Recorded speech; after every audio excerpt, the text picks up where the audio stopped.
everyone, and welcome to Into the Wastelands. I actually forgot the title of the show then.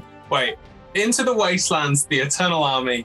Thank you for joining us for an evening of Dungeons and Dragons. My name's Niall. I'm your DM tonight. We're thrilled to be streaming with you, specifically you, at twitch.tv/rolltogetherrpg. For those of you who are new to Dungeons and Dragons, everyone here plays a fantasy character within a fantasy universe. Each of these 5 players have their own unique character with their own backstories and sets and skills, all on a character sheet that tells them what they can and can't do. And then we roll these wonderful dice. Lows are good, well, lows are bad, highs are good. That's the basic one. 20's the max. 1's the minimum. And, you know, that's all you need to know, really. Whilst they're playing their characters, everything else in the said universe is played by me. All the NPCs, smells, you know, what other senses there are, touch, sight. It's really bad that I could only name 3 out of 5, but I'm going to stick with them. And between the players describing what they sense and me describing what they do sense, wow, and some dice rolls, we make a story and you enjoy it. Balamori. Hello, players. Would you like to introduce yourselves, your characters, the pronouns that you or the characters use, and you know what? Favorite moments so far. What's your personal favorite moment for your? You know what? Any character, just any favorite moment. Michael, kick us off. Yes. Hey, I'm Mike. I use he/him, and I'm playing Jamie, who uses she/her.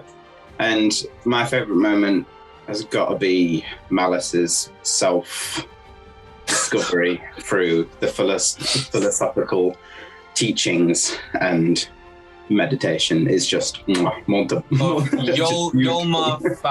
Fagud. Why Are We Here? The book by Yolma Fagud. Awesome. Thank you very much, Mike. Rebecca. Hi, I am Rebecca. I use she/her pronouns. I am playing Veracity, the wildfire druid gnome child. She also uses she/her pronouns. My favorite moment, I am torn between how incredibly happy having our portrait made Protea, because that was so on brand and gorgeous, but also Jamie's little lovely beautiful character growth with the black flower that she druid crafted, and Jamie's just like trying to be a slightly better person is really great. It's lovely, it's beautiful, it's all beautiful. G. Hi, I'm G. I use he/him pronouns, and I'm playing Vega, who uses he/him pronouns. I think my personal favourite, any of the times that Veracity has set everything on fire, I think. Of which there have already been several, I feel. That's Not enough. accurate. Not enough. I'm sure there are more to come. Yes, there will be. Hannah. Oh, that's me, and my name, and what it is too. And I am playing Protea. We both use she/her pronouns. My favorite moment is whenever the king realizes he's thrown in his lot with utter morons, especially when we chuck him out of his own bed. So I think that was like my favorite moment of roleplay. Paul So, yeah. Rolbook. Paul Rolbook. Poor Rolbook. What has he let himself in for? He does not know. He does not comprehend. Evie, would you like to finish us off with? Can I have 2? Yes. Yes. So one is going to be Veracity shows Malice the meaning of friendship. Because there's been many of those moments, and they're just so awkward, and I kind of love them. And number 2 is Jamie's encounter with her patron, I assume patron, very ominous at the end of last episode. Very, very good remembering. What's yours, Niall? It's somewhere. Yeah, I think it was the moment you rolled a percentile dice for a philosophy book in a gift shop. I think I have to say that really broke me for a while. And then having to come up with said philosophy on the back of that. You did so well. You did good. Thank you. I did not study anything ever. Anyway, before we kick off, this stream will run for about 3 hours. There'll roughly be a 5 to 10 minute break somewhere in between. And we're delighted to be sponsored by wonderful sponsors. This first is Hero Forge. Hero Forge offers a fully customizable tabletop miniatures with dozens of fantasy races and thousands of parts to choose from. Pardon me. Their easy-to-design tools lets you build their perfect miniature online using a fully 3D, in-depth character creator right in your web browser. Yes, you. Hero Forge is constantly expanding the catalog of customizations options, so there is always something new to check out at heroforge.com. Check them out. They also do prints in color. If you don't like painting, it's a good way to do that. Wow. We're also delighted to be sponsored by Ultra Pro. Get your tabletop organized with character folios, dice bags. Ultra Pro is the leading manufacturer of supplies for sports and gaming collectible accessories, as well as other gaming accessories. Join us in Twitch chat today, and you win a gift voucher. So just say anything in chat, you'll be entered, and these can be given all over the world. Head to ultrapro.com also to check out their really cool stuff.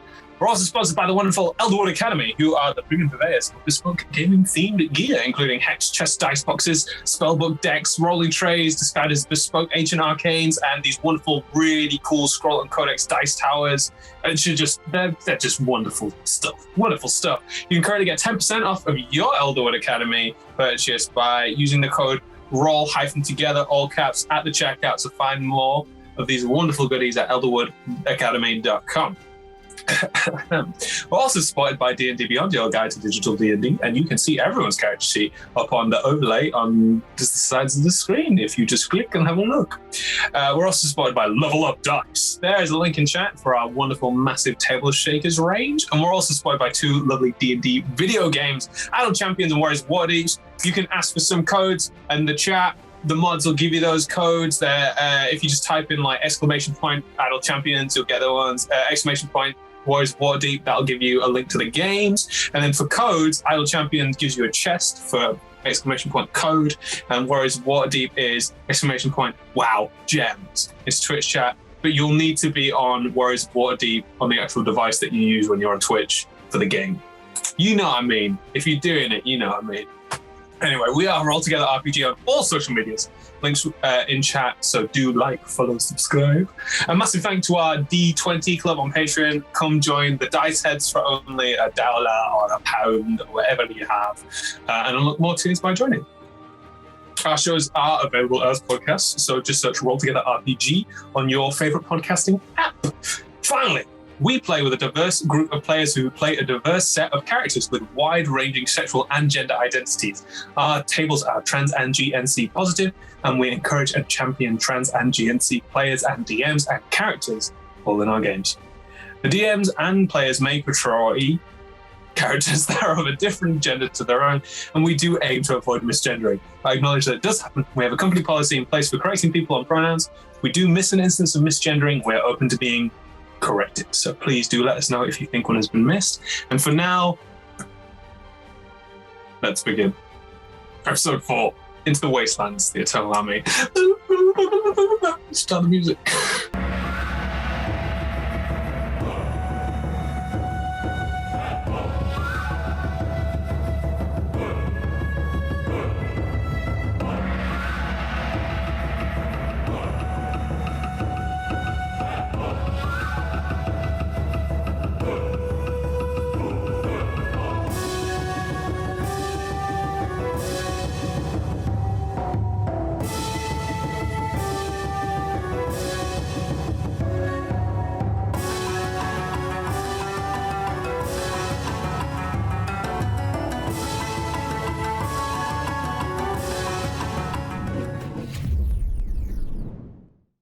So, last we left off, you had gone into the tent to have a secret meeting with Rulebook to discuss potential things that hadn't really come across with your first encounter. You know, being forced to fight some weird monster orcs, and then celebrated as champions by some weird, like, evil culty thing.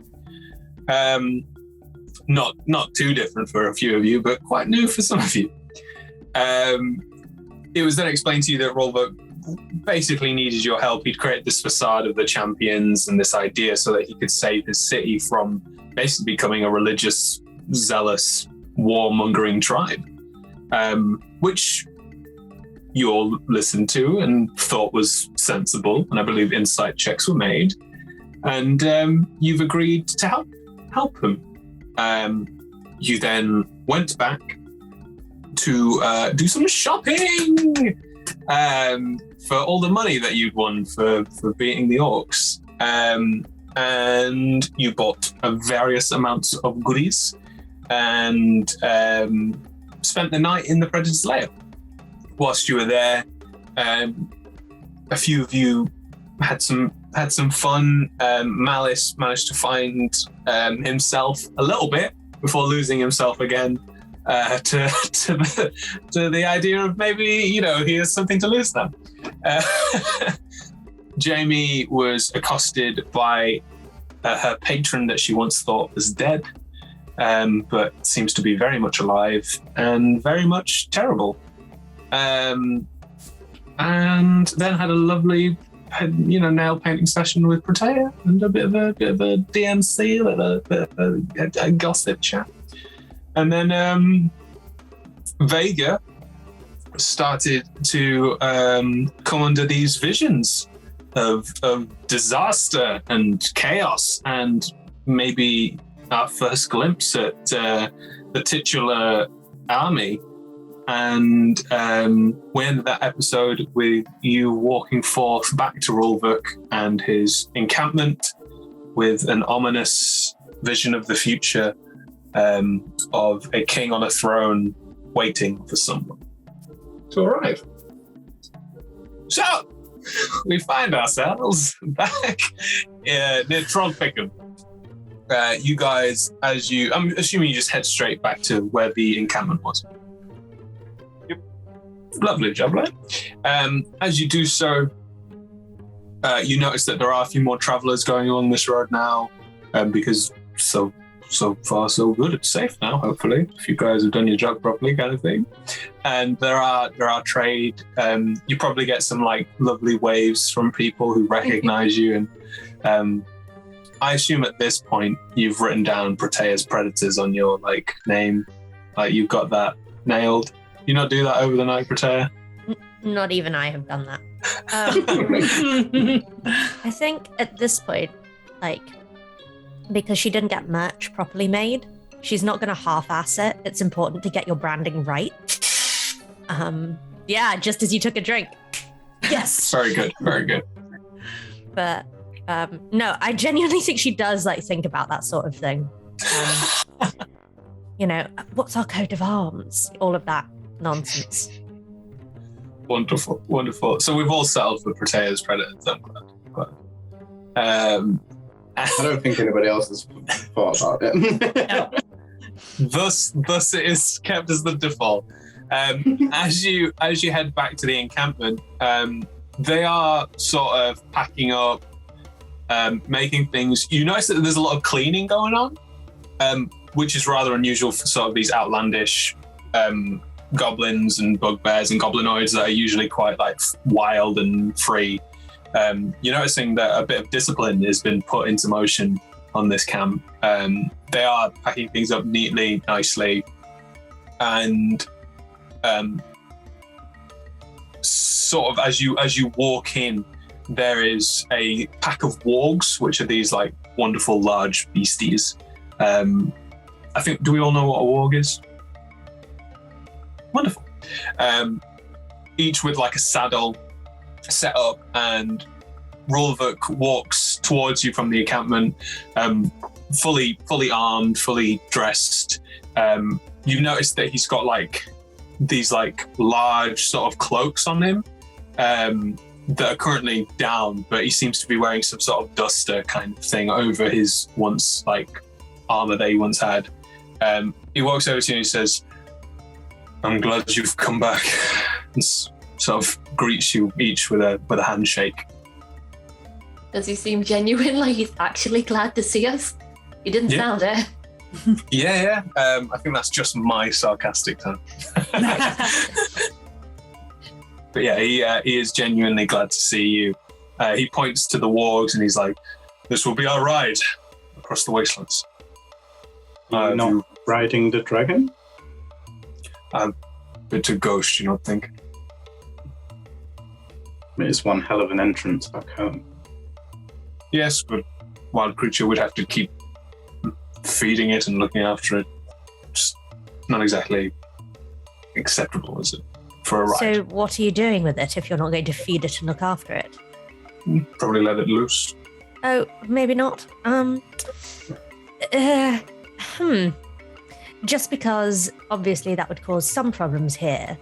And could we not bring it with? I'll feed it. To be fair, there is a team of people who've been out for weeks looking for a blue dragon to kill. That is true. That is We're about to so helping true. them out. Could you just sort of leave it chained up? Yes. Kind. Or what would you prefer? That it goes and burns somebody else down instead to really give them a sporting hunt? Veracity, what is kind here? I mean, I do like fire. Oh, right. Can it be on a long chain so it can get some sheep but not reach any people? I mean, if you are really bothered about this dragon being used as a weapon of war, I suppose I could leave some orders here for them to train it. It could be very handy for that. Make it do flips. Okay. I'll see if I can do anything about that. And he looks genuinely befuddled that you care about this dragon. And he walks off to go sort out presumably what he said. But you have these 5 wargs waiting for you to saddle up and start riding.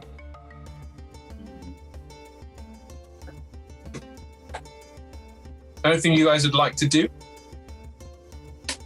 Does anybody know how to ride these? I think you sit on it and then don't fall off. Well, I just rolled for it, and yes. Yes, I know how to ride it. Fine. It was one of those things that you just sort of learnt. Apparently. Can you give us any tips, or is there anything we need to know? Well, make sure that when you're sat on the warg that you keep your core engaged. I don't just... Oh my gosh, I started when I was really young. So, don't fall off. Are they aggressive? I think animals don't tend to like me very much. Well, I've had to fight some in the ring before. Those ones were quite aggressive, but I think they were trained to be that way. Would you all like to make like an animal handling check, please? Protea, with your 18, I would say that you know pretty much the warg does most of the work. Yeah. You just kind of pull Hang it on. to one side and it's fine. Yeah. Could I take 10 minutes to ritual cast Speak with Animals so I can have a little chat with my warg? And maybe Malice's, if Malice is looking really freaked out. Before we I get got it 5 on the animal Of handling course you roll, so can. Right. Yeah, I love that. Give me 1 second to just get some stats of a warg up so I can sort of see how it would talk. Things you do as a DM, you know? Yeah. You know I'm only doing this to hear you be a warg, right? No problem. Yeah, oh yeah, Sorry. yeah, 100%. I want to have this as like a spin-off game show where we just throw random monsters or NPCs at Niall and just watch him come up with voices for them on the fly. All right, here we go. So, as you as you are taking 10 minutes to cast this, Malice, you're like kind of trying to interact with your warg, and as you like go near it, it just senses the fear in you, and it literally looks at you like,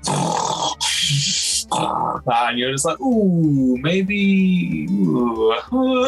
It's not. It literally turns on you, and you're like, well, no, not for me. Not today. I'll walk. Yeah, I'll walk. It'll be fine, guys. As you do so, Veracity, you're taking 10 minutes to cast this ritual spell. Jamie, what did you roll? Oh, that's it. No, you have a similar thing as you're like, you've seen these, but you've never really ridden one before, and you're not really one too. Right. She's just going to take a step back and be like, well, I mean, Protea did just do my nails, so maybe not. Yeah, I like it. And Vega, what did you roll? Well, I was going to say, I wanted to intimidate one of them. I want to lock eyes with it and growl. You may indeed. Then it's a 13. Nice. Yeah. Give me a second. Wow. Yeah. You growl at it, and the warg yelps and just sort of puts its neck down to you, so you can easily. But yeah, I go over and kind of pat it on the head. It knows it's submissive to you, and but it's not going to mess. It's really not going to. It rolled a nat 1. It's not going to mess with you anytime soon. That actually reminds me, because I rolled a nat 1, you get one of these lovely cards. Amazing. So, G, please, at any point, you can add a D8 after making a skill or attack roll. Oh. Which is pretty useful. Sorry. That's what happens when you bent over and try to speak. I've just realised this now means I can wild shape into a warg. Hey! Nice. Yeah, challenge rating at half, so yeah. Nice.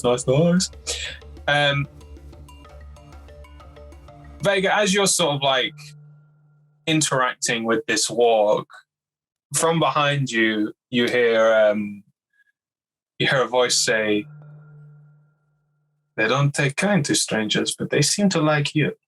And as you turn around, the priestess is stood watching you. I think you just have to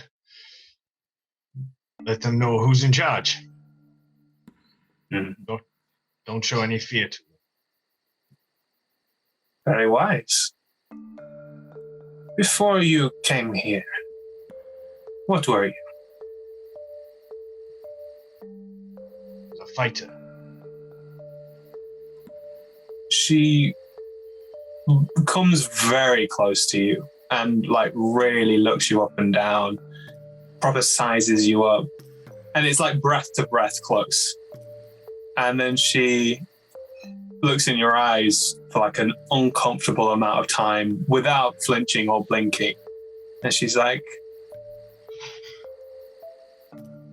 "If you should fail, we will take the rest of these." And she looks around at the goblin encampment that's becoming more disciplined. You can see that these goblins are actually going through training and doing stuff rather than just sort of messing around and fighting one another. You can see a few of them are ready to go out for a hunt and putting on things and taking these orcish weapons and sharpening them and basically preparing for some sort of war or fight. And we will take these lands. I hope that if you do fail, she looks around at the rest of the group, you make it back.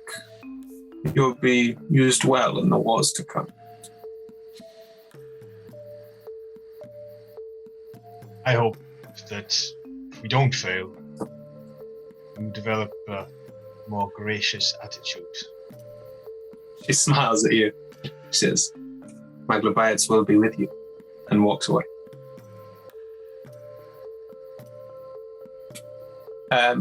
Veracity, you can't speak with animals.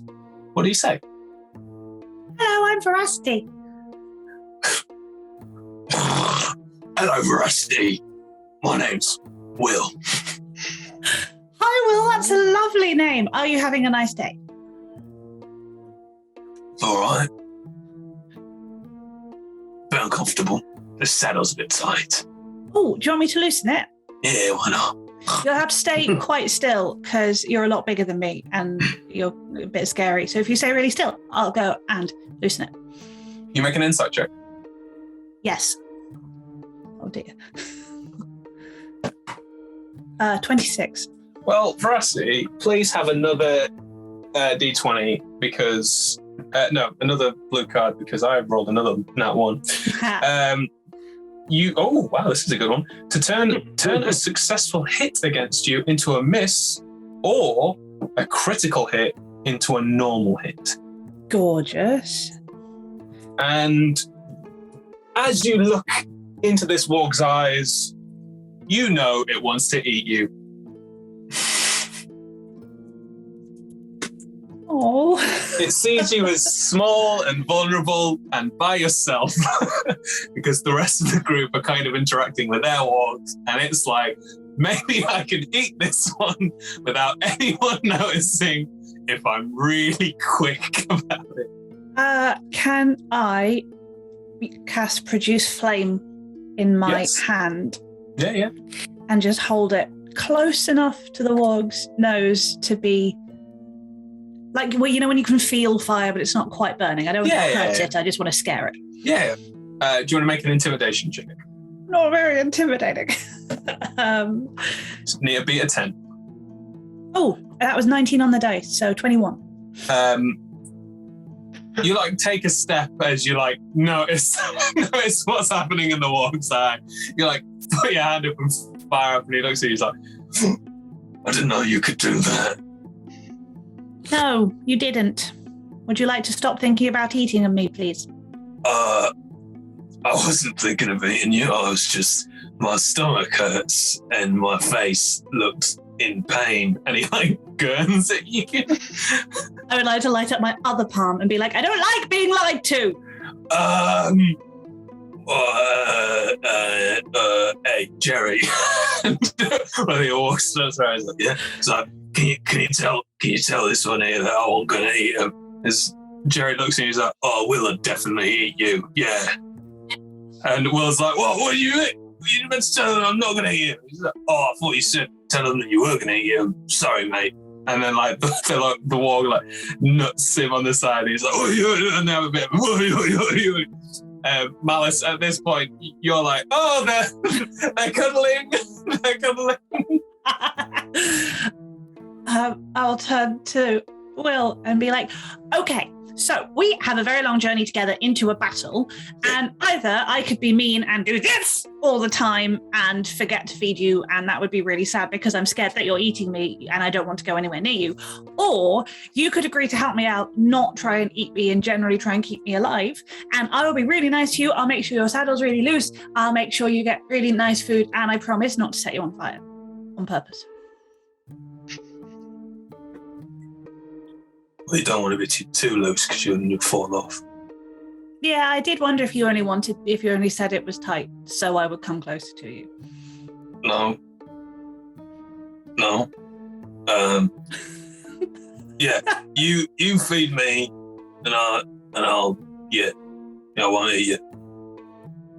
Insight. But if you don't feed me, I will want to eat. That seems fair. I want to eat people when I'm hungry. Me too. Me too. And the warg looks at you with like a knowing look. You're like, it gets you. I got a 24 insight, and me and Will, are we vibing? Yeah, you're vibing. Will's good. Jerry's sort of looking at you like, this is all right. Is Jerry Malice's warg? Yeah. Can I turn and go, hi, Jerry, this is my friend Malice. He's really nice. Can he come and say hello? And will you promise not to eat him? Oh, I don't want to eat him. He just smells.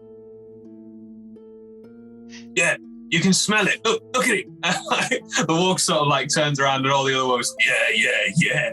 And you can see Malice, and they're all like, yeah, I can smell it. And like, Malice is like, and they seem to be like, oh, and they can smell it more every time Malice gets more frightened. They're like actively reacting to it, which makes Malice more frightened. Because to Malice, it just sounds like... Veracity is doing that too.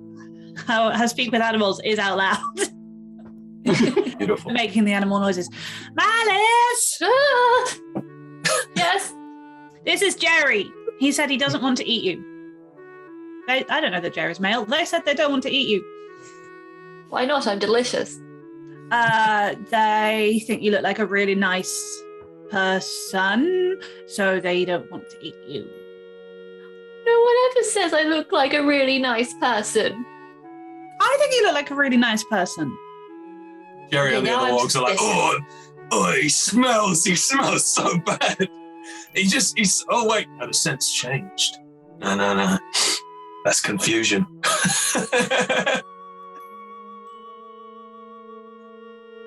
And also, I've reminded them that if they try to eat us, I can do this.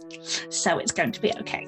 Oh, so threats work with these guys. No. You sort of, if they try to eat you, then it's okay to be a bit scary so you don't get eaten. But once you've established that you shouldn't be eaten, then you should be nice. And I've done the establishing not to eat, so you can just be nice. Okay, I'm gonna threaten him just No. just to cover all my bases. No, I'd like you to don't take need out my to. hooks.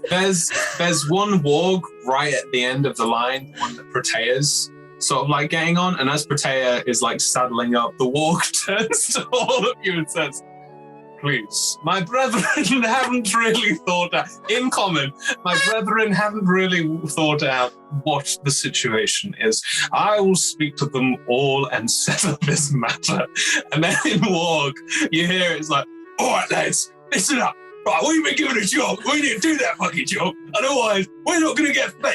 Right, we're moving a really far long distance, right?" And then they're all like, yeah. So I know that one smells dodgy, but we're just going to have to get over it.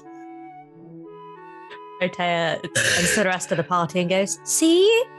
They're totally fine."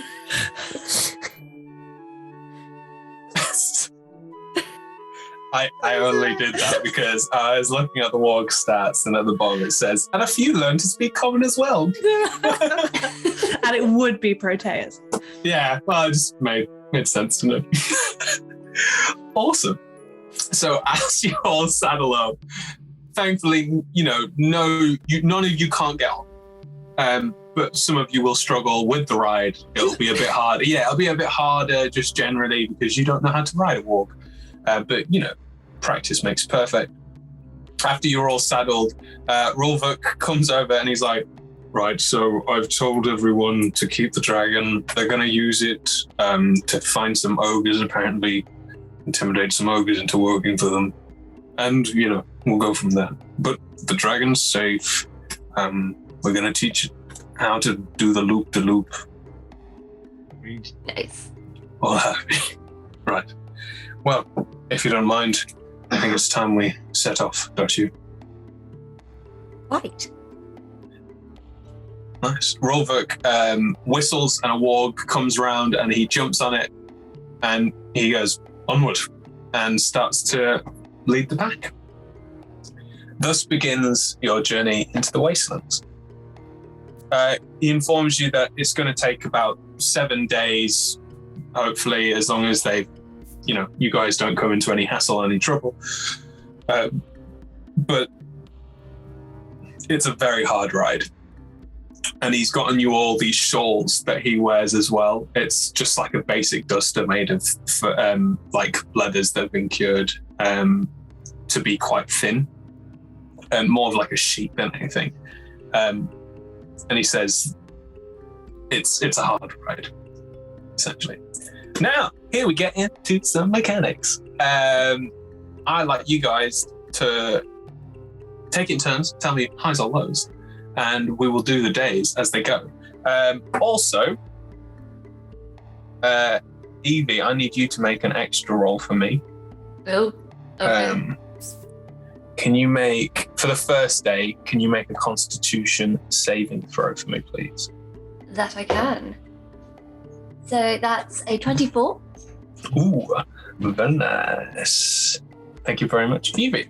And Mike, would you like to be our first highs or lows? No, thank you. Highs, why not? Okie dokie. Unlucky.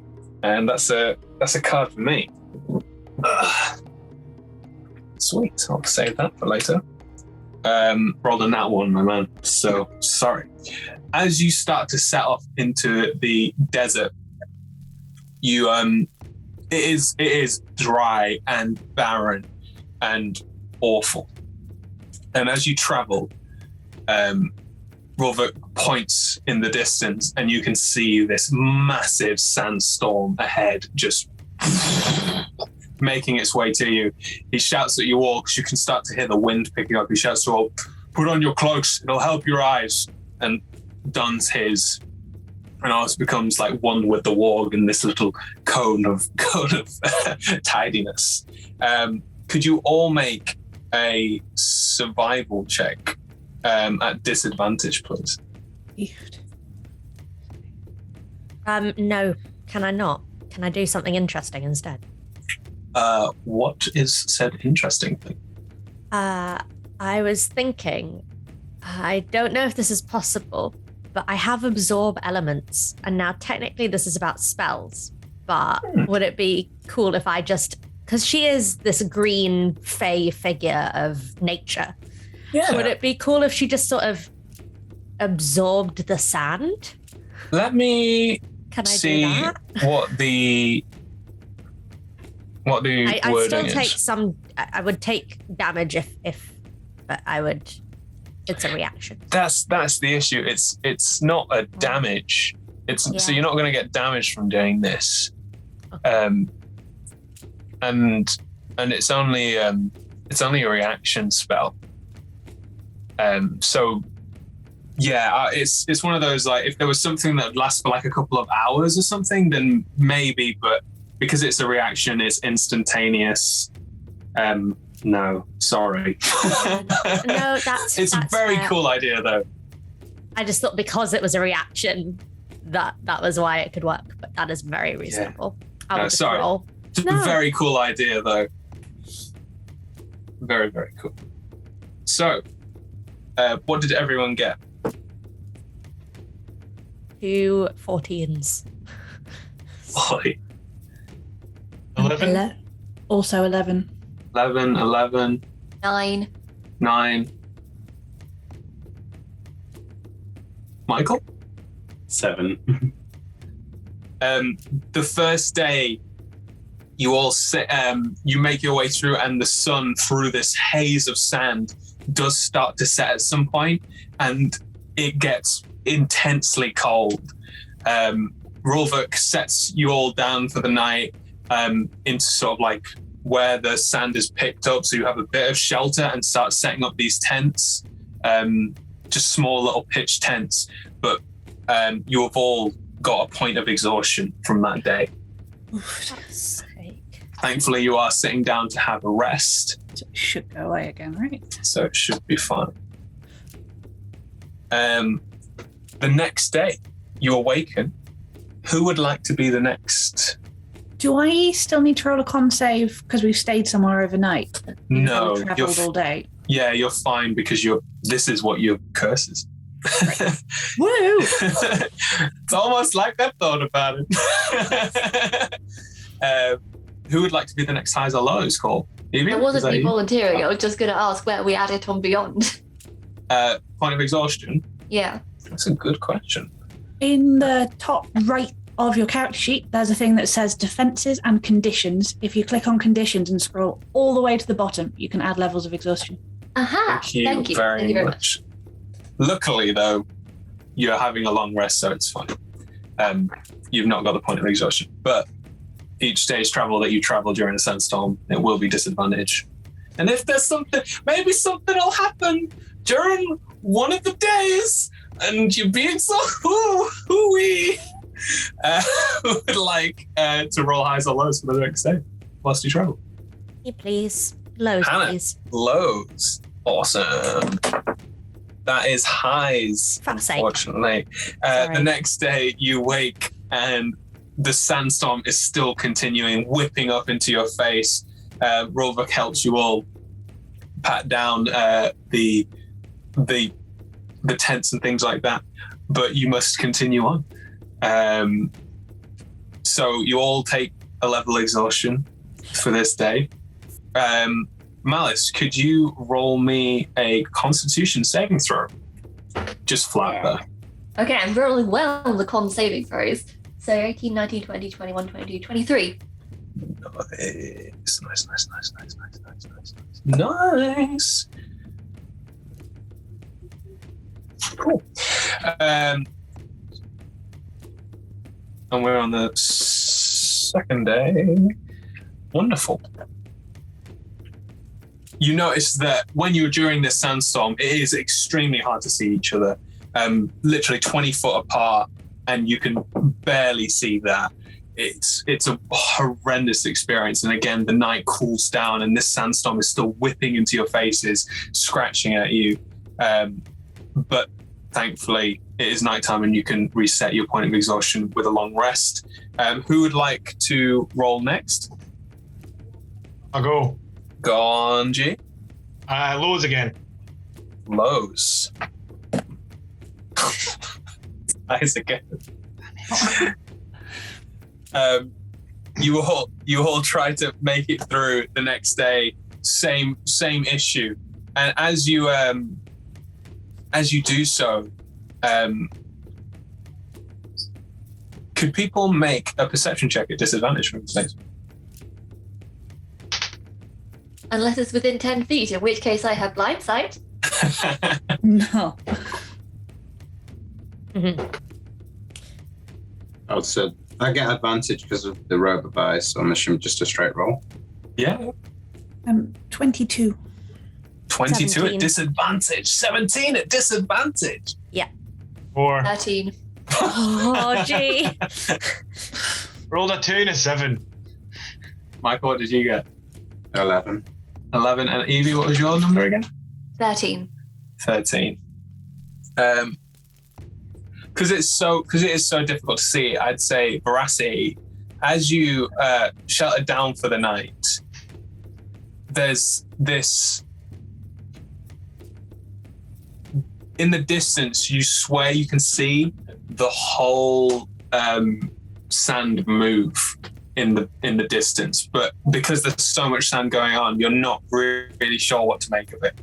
But it's like, you know, when you see those like rolling hills of sand, one of them literally moves. Did anyone else see that? See what? It looked like, I mean, obviously the sand is moving, but it looked like a whole heap of sand moved. Oh, I didn't. But I'm not saying you didn't see it. Yeah. Could it just been a trick of the storm? Sometimes sandstorms do that to your vision, and you see things that aren't really there. Like yesterday, I thought I saw a horse in the middle of the desert. It was like, that's crazy. So it could be a trick. It could be. No, I don't think so. Oh, okay. Not saying you didn't, you know, just because, well, veracity is relatively. Which way? Over there. It is impossible to perceive what Veracity is talking about, unfortunately. There are some things I could do to protect us. I could make the ground where we are look like we're not here. I could make it look all a bit fake and like it is just the desert. Or I could, if it is a monster, sort of take control of it. Or we could just assume that I was mistaken and go to sleep. Rolvik sort of like looks at you and he's like, I'm going to pick the latter one. And just sort of rolls over into his little tent. He's not helpful. I think it would be a good idea for somebody to keep watch. We can take well, I mean, why not if we're so worried about getting a good night's sleep? And I am going to rub my ring. Yes. And cast Tiny Hut. Yay! Perfect. Nice. So you get Learman's tiny hut. Would you like to describe your hut for the people? I think we're in the middle of a desert. So it's almost like illusory trees. Like sort of, it starts out like a little cactus and then it grows and it grows and it grows almost to form like a dome, but the dome is made of thin translucent saguaro cactus style materials, little pink flowers on the outside because she's nothing if not consistent. So yeah, Yeah, you all have an extremely pleasant rest. And the sand no longer like brushing up against you whilst you sleep. You don't wake up and have to like clean out your clothes from sand. Like you are waking up and literally having to like dig yourself out of sand because of the amount of sandstorm that is happening. Nice. So, who hasn't had a turn yet? Rebecca, would you like to go highs or lows? Lows. Hey, lows. The next day you all wake up and it is clear, the sun beating down on you hard, heavy, and hot. Malice, can you make me another constitution saving throw, please? Yes, I can. Okay, I'm still doing okay on these rolls. 19? Okay. Sweet. So you start to travel out through into the hot sun. Could you all make perception checks for me again, please? Can I also ask Will if he can spot anything weird? Awesome.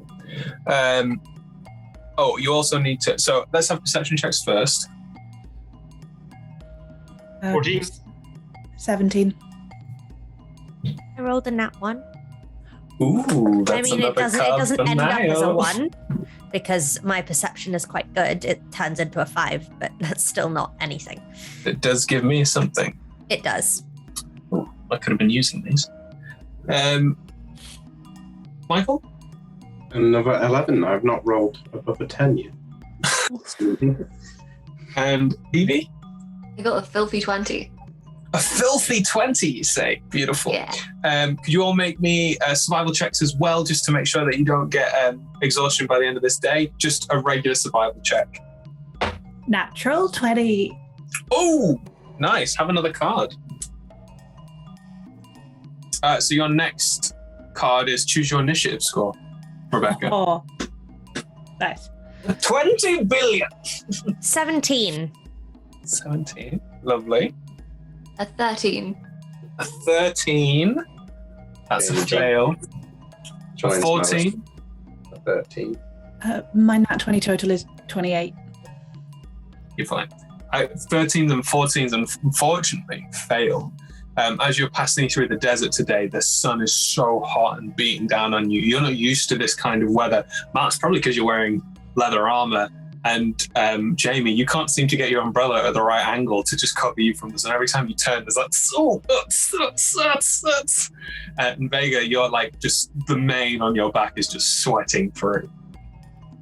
And as you start to pack down for the evening this night, in the distance, as the sun's setting, you notice a lone figure walking with a camel towards you, or at least in your general direction.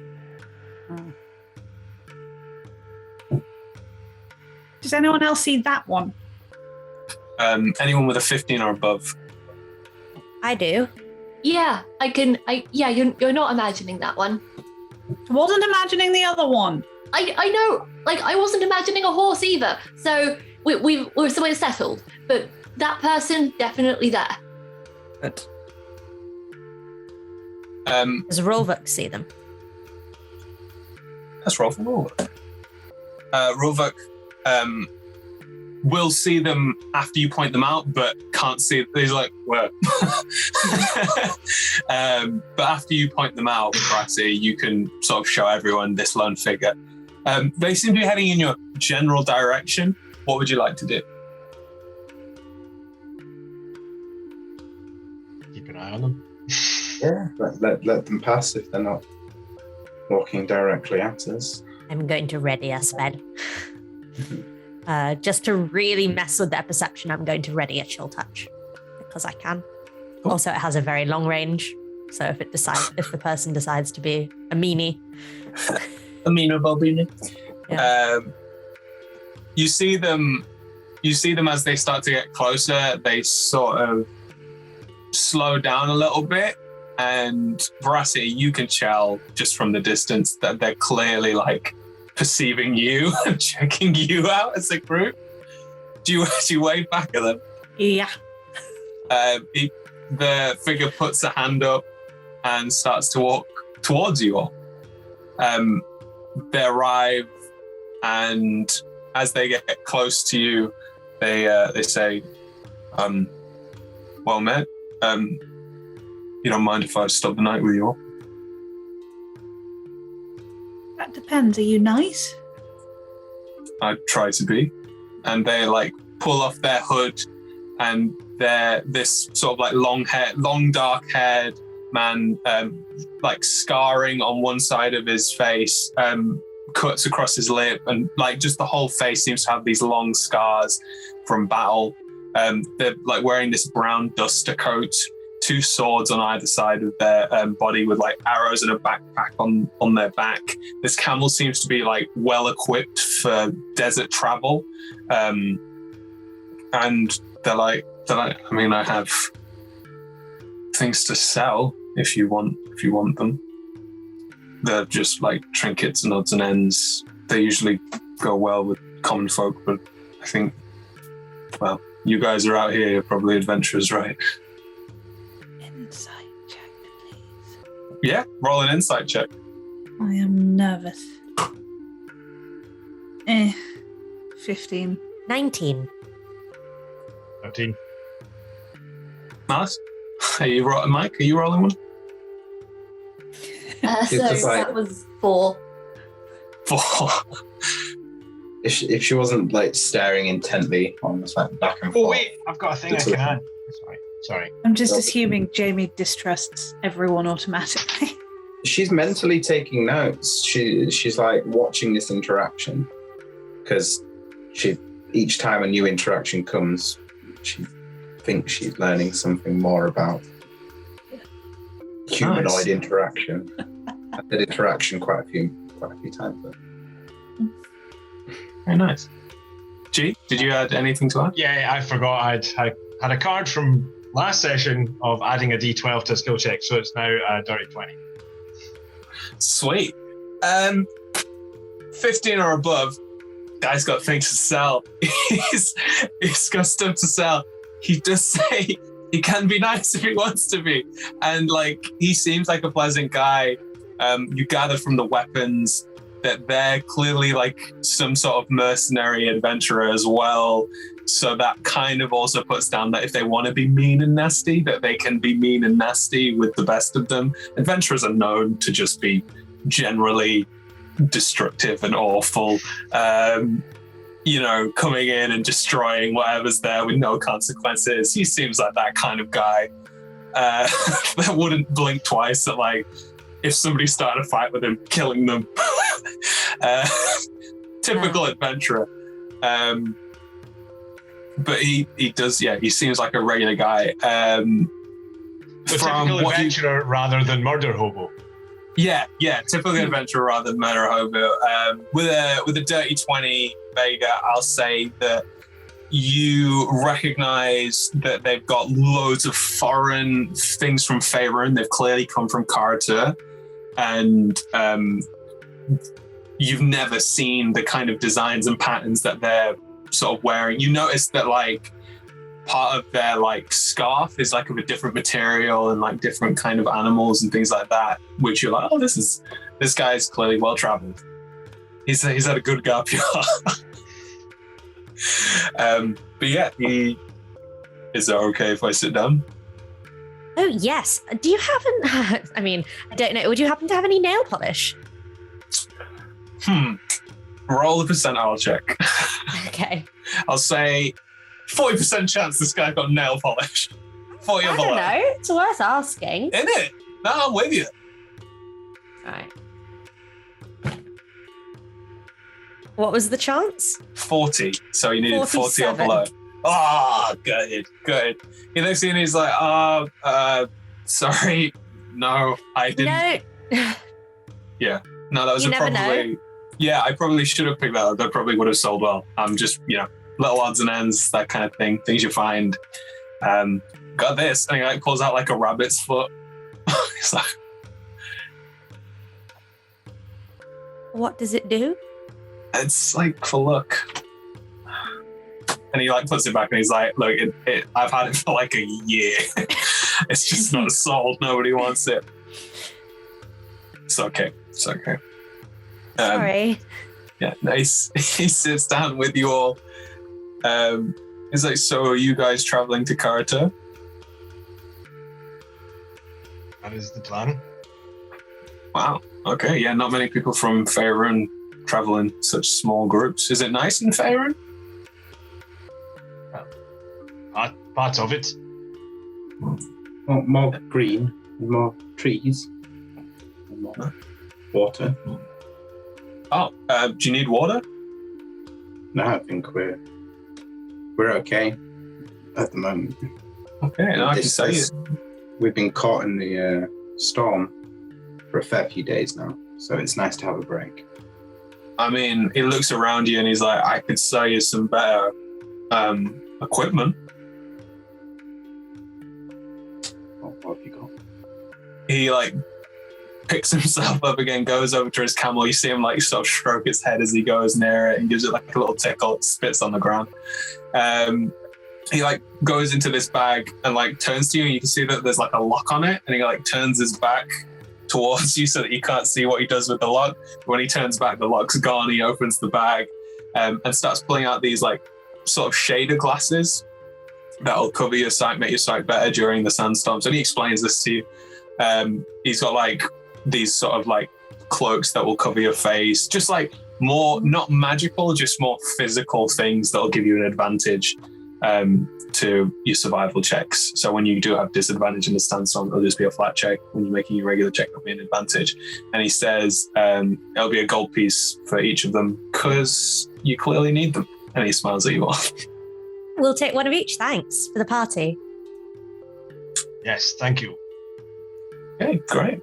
He hands you over like each pair, takes the silver gold from you, and he's like, he looks pretty chuffed with himself that he's made a sale. He's like, yeah, okay, cool. But yeah, without much more interaction, he'll kind of get on with it himself. Protea is going to say, so I've never been. What's good to see, to do?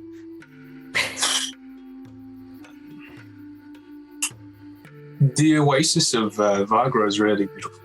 I would 100% recommend that. It's kind of this city that's in the middle of one of the southern deserts, and has these wonderful waterfalls, and also is one of the places to get to the plane of fire if you want to go. What now? The plane of fire. So there's like interdimensional spaces around ours. Yes, no, I know what a plane is. I've been to a demi one, but there's one of fire. Yeah. It's kind of what makes up part of this, and he like sort of gestures to the desert. Isn't there a city or something, or quite a famous place there? Yeah, the city of brass. So that'll take you straight to there if you want to go. There's a bit of a fee. It's a bit of a steep one because they don't let anyone in there. They might let me. Are they nice there? No. They're pretty rough. Rough civilization, but it is something to see. It's very hot in the city of brass, but there's a lot of good stuff you can buy, and sort of like taps one of his swords on the side. That's fascinating. And the food, how is it? Mostly burnt. Oh, what a pity. Vagras, though, has a lot nicer food. That's why I'd recommend Vagras a lot more than I would the city of brass. Like, it's great. It's a location, but do you really want to go to the middle of, the sun? No. Yeah. No. Nobody wants. Okay. Apart from your friend here. Where are you going next? Where are you off to? He just shrugs. I don't know. We'll find out, I guess. Wherever the wind takes me. And at the moment, it's taking me that way. And he points the way you've been coming. There's a blue dragon about 3 days that way that's only half tamed. Be careful. Okay. Half tamed? Using it to do flips. Mm. What? Do you explain to him the story of... No? No. No? Okay. He looks at all your blank faces and he's like, okay. Were you going to say something, G? No. No. Just not helping the situation out. He's like, okay. No, sorry, we finished. No, I think he's about to bed down for the night unless you say something to him. Well, Veracity will take this opportunity to go, actually, there was something I wanted us to talk about, and maybe an outside opinion might help. Hello, we don't know your name. What's your name? Here we go. My name's Hagnar. Hello, Hagnar. If I said to you, there's a group called Protea's Predators, what would you think of them?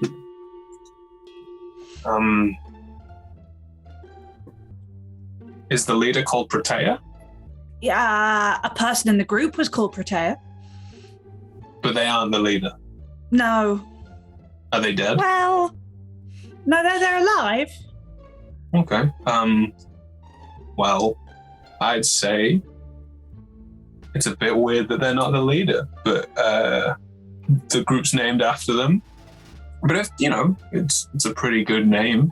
It's got that alliteration. The Predators are okay. It's got that alliteration, Protea nods very hard. Say again, Max? We could be PP for short.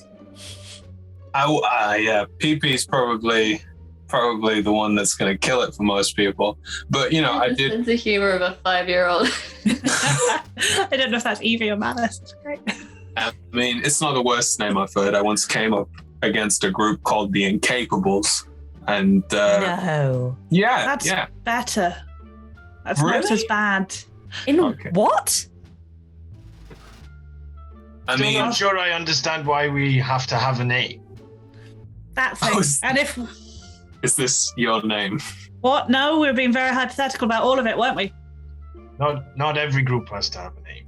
The brand deals, darling. Think longer term. Shouldn't we just be like adventuring party number 1? Also, we're already called the Champions for Rolverk. It's a good enough name. Could put an adjective if you really wanted. Proteas. No, you love alliteration, Protea. It would be such a shame to spoil that.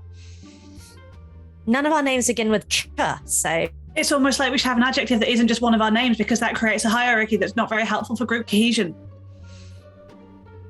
How far did I you mean, get as in long school? as... I spent a long time in an academy full of very smart wizards. I was only doing the dusting, but you do pick things up.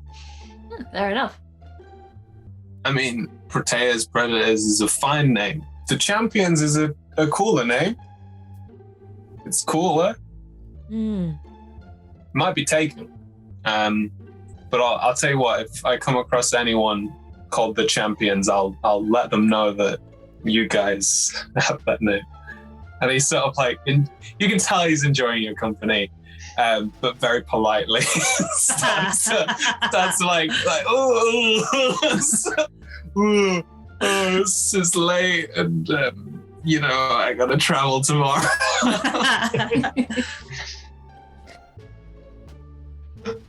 Yeah, he goes to bed. Do you all hit the hay? Mm. Yeah. I will No. again pass to the tiny hut. Wonderful. A lovely, lovely hut is made. Who would like? Sorry. Jamie the entire time has just been like awkwardly staring. We've been very quiet. And I just go to Jamie and be like, I think you might be staring a little bit too much. You need to blink sometimes. Sorry, I feel like I might have fallen asleep with my eyes open. I was just intrigued by that whole interaction. It was very interesting. When you've got a second, when everybody's sort of gone to sleep, let's go for a walk. Okay, say no more. Absolutely. Nice. Are you trying to be stealthy? Not necessarily, but away from earshot. Okay. So everybody starts to bed down, get to sleep, and at that point, you two snootle off. It's neutral. Yeah. Who's got a Great, high uh, passive perception? 18. Yeah, Yeah, you probably- I'll say veracity. You notice them kind of like sneaking away together. But you're like, it's that like half, when you got your eyes closed, you can hear someone going like, shh. They could be like peeing or shitting or that, you know what I mean? They're probably going to talk about flowers or being nice people or, Cool. a good book. Everyone I travel with is lovely. What's the evening like? Is it like a classic desert where it's completely clear and Yeah, because the sandstorm's not kicking up anymore. So this is like the first night you guys get to see like the wonderful, beautiful sky of a nighttime at a desert. It is freezing, but it's also like wonderfully gorgeous. And you have all the right equipment now. Takna's given you everything you need. Should be looking at. Have you ever been anywhere like this before? So that I have, it's usually a lot less open to the elements, and I don't know. This feels very freeing somehow, even though it's so harsh. It's quite nice here. I'm quite liking it. Yeah, it's not I guess bar the stars, there's not a light in sight. It's strange. I wasn't sure whether I should tell you or not, because, at first I wasn't sure if you'd just go running at the first, mention of an overlord to go serve again, but I feel like you've been doing a little more than just needing to serve someone, so I thought I could tell you. But I was visited by mine 4 nights ago. A certain shadow dragon, Zazoon, came and said hello, and I thought he was dead. Oh no. Yeah. Are you okay? Well, I mean, he was as lovely as ever, as I'm sure you could imagine. But I don't know if I want to go back. Okay. I completely do understand. We have our own thing going now. Yeah. You don't have to be at anyone's beck and call anymore, right? Yeah, but and she sort of uses magic and be like, I don't know what happens if I say no. Well, I mean, I know I made a pact and he took something from me, but I don't know what happens if you break that. I don't know. It's not something that's covered in any of my philosophy books. Well, you've already got innate magical abilities. Well, I'm a little embarrassed to say this, but all of my magic comes from him. All of it. He Okay. He imbued something inside of me that's been slowly building and getting stronger and stronger inside me, but as easily as well. He's always liked to make sure I know that it's as easily as it was for him to give it. It's just as easy for him to take. Okay. So I can see 2 options ahead of you. Option number 1, you continue surreptitiously trying to play both sides, which is a bit tricky, but it's an option. You're your own woman. Option 2, play it out as long as you can. Break the tie, and I teach you to fight like a badass. I've done training before. I can do it. That doesn't sound half bad. I reckon I could beat down some people without relying on magic. Yeah, you won't have to kind of run away when there's a fight to do things from a distance.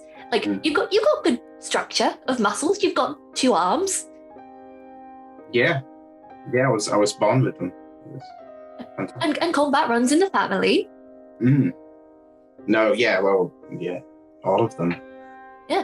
I So just, what I'm saying is that your identity doesn't have to rely on the shadow dragon. I've just never said no before. I know the feeling. I know the feeling. Sorry, inappropriate.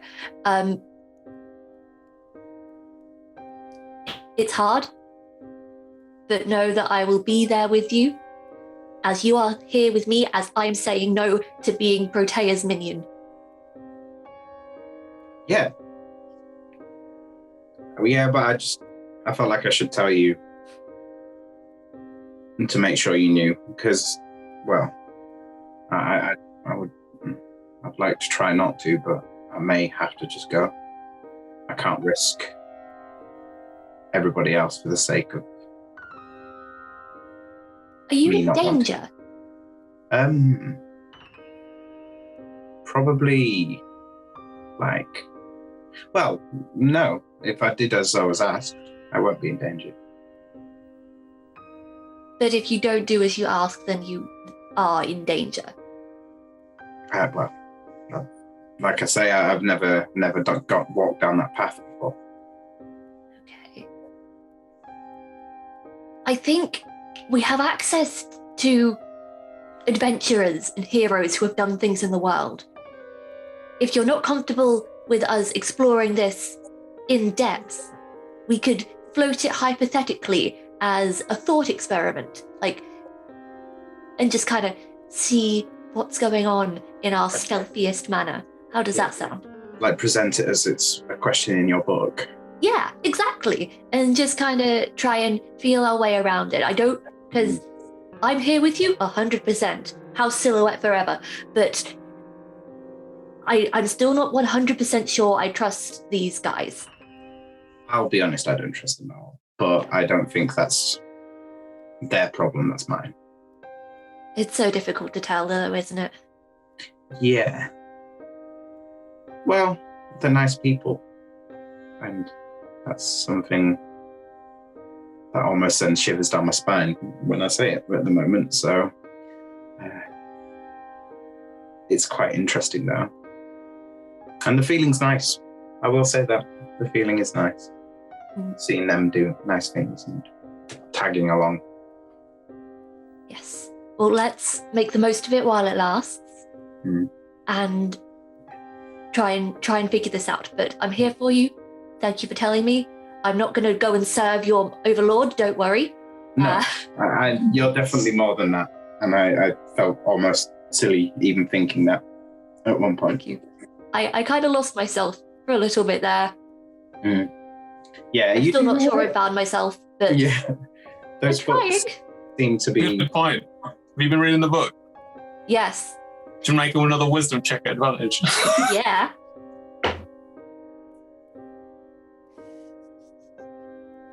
Well, I rolled a 2 and a 5.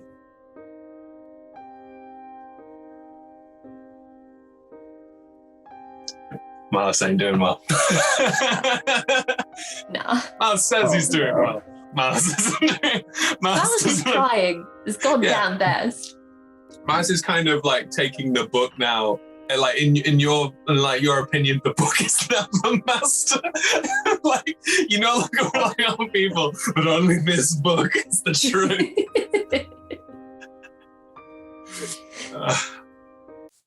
On the topic of meditation as well, Vega won't have, again, like I said last time, Vega won't have pushed after the conversation we had, but will be like openly, visibly meditating each night before sleep and so on. So is there if Malice ever wants to, say, get involved. On that note, Jamie, you seem stressed. Let us go and do some guided meditation as prescribed by this very, very good book, which you are also welcome to borrow when I'm done with it. I don't know when that will be yet, though. Yeah, I mean, it's quite a roller coaster you seem to be going on, so... yeah, okay, let's have a go. I'll have a go at meditation. Beautiful. You guys sit down, have a little bit of a meditating. session and then bed down for the evening. Presumably with Vega. Vega, is there any flavor of this certain meditation that you'd like to sprinkle on this moment?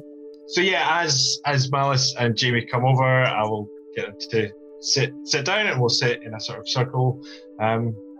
So I like to sit cross-legged, as you can see, but you just have to be comfortable and find a position that's not likely to fall asleep in. So sitting up usually works, I find. And so he'll tell you to close your eyes and go through kind of like breathing and relaxing like muscles, sort of working up your body and working your way down. And after sort of the usual sort of meditation setup stuff.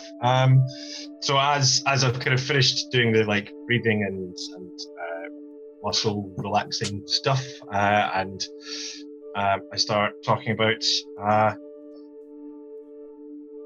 notice the floor beneath your legs and your body. Be aware of the air on your skin and hear the thoughts in your mind. And pull yourself back from your thoughts and notice that you are the consciousness that is hearing the thoughts and feeling the sensations of the bodies we call Jamie and Malice. And let your consciousness be at peace, while at the same time allowing your body to process the stresses and the emotions of the day and embrace being calm. And he just sort of sits and lets that. Beautiful stuff. You meditate, G? From time to time. Every now and then. You know I do. Beautiful. So yeah, you guys have a wonderful. Make wisdom saving throws at advantage.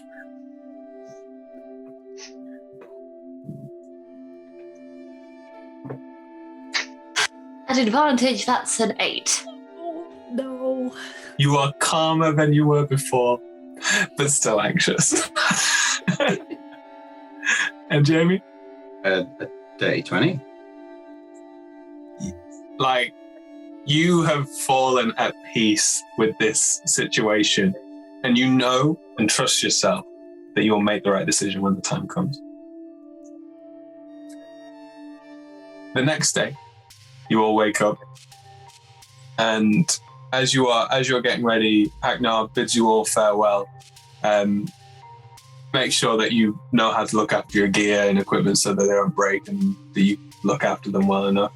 And his final sort of parting words are, just be careful, because I spotted a few purple worms going that way, and he points the direction you're going.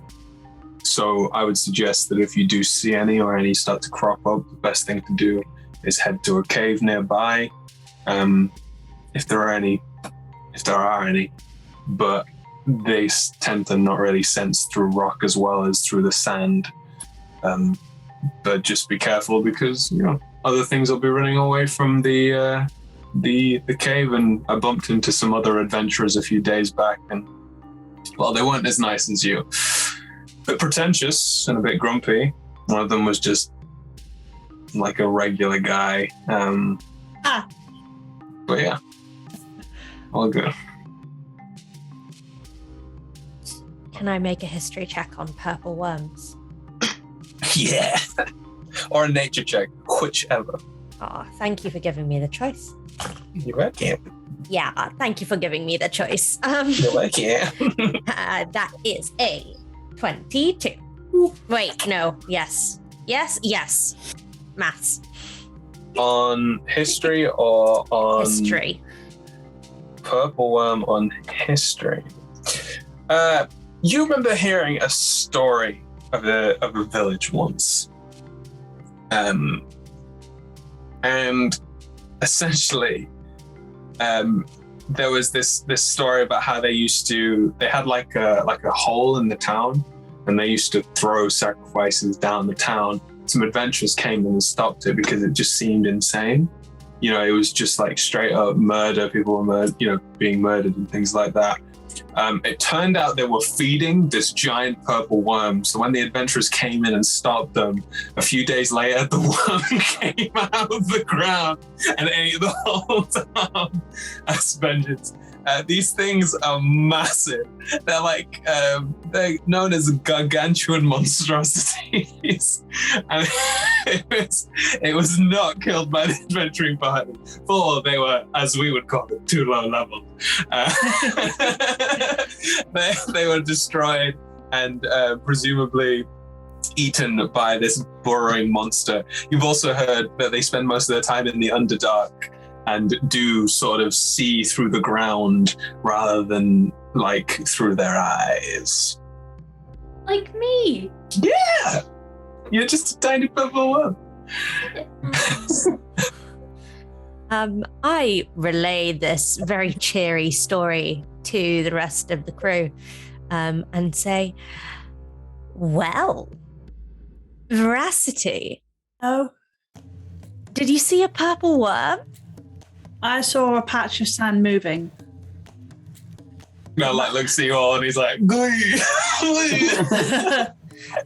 And you're heading that way into where we just came from, where Veracity might have seen a purple worm. I'll be fine. He gets on his camel and he's like, "It's okay, guys. I'll be fine. I've been doing this for a long time." Okie dokie. He waves you all goodbye and heads off into the desert towards Faerun. And on that cheery goodbye, we will take a quick break. We'll be back in about 5 to 10 minutes. Thank you all for watching, and see you in 5 to 10.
Hello, welcome to part 2 of Into the Wastelands, the Eternal Army, episode 4. I think we're on part 2 of episode 4. I hope that's right. If it's not, I'll say episode 5. You get it. Oh, that's just gonna be a nightmare. Anyway, you bid goodbye to your evening companion who has sold you some survival kit. Who would like to make the fifth day's highs or lows for Sandstormy Stormy Storm? I will. I volunteer. Volunteers tribute. Highs or lows? I would like some of that low action. Low. I will also say roll me a con saving throw for the start of the day for you, but can you do it at disadvantage because of this naughty card? No. Okay, I'll try. Oh, it's 15. Okie dokie, artichoke. Malice, today you wake up and you're like, there's like a little bit of sand. It's not as bad as the usual days because, it's not a sandstorm at the moment. And you like sort of empty out your glove of sand. And as you're like wiping the sand off your hand, you turn it over and you can see these like small scales like forming in your skin. And you notice the skin's getting like harder and more like scale-like, just in like a little patch, just sort of like in the corner of your wrist, like a rash. Oh, so I probably, this is just a skin condition. Has anyone got any like moisturizer or anything? Oh, Protea might. Hold on. I feel like Protea might. It does. Not the kind of thing we tend to carry, I'm afraid. Yeah, Rovok's like, no.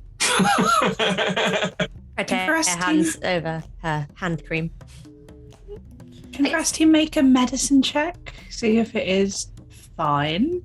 Yeah, make a medicine check. I just don't trust you, Niall, ever. Don't.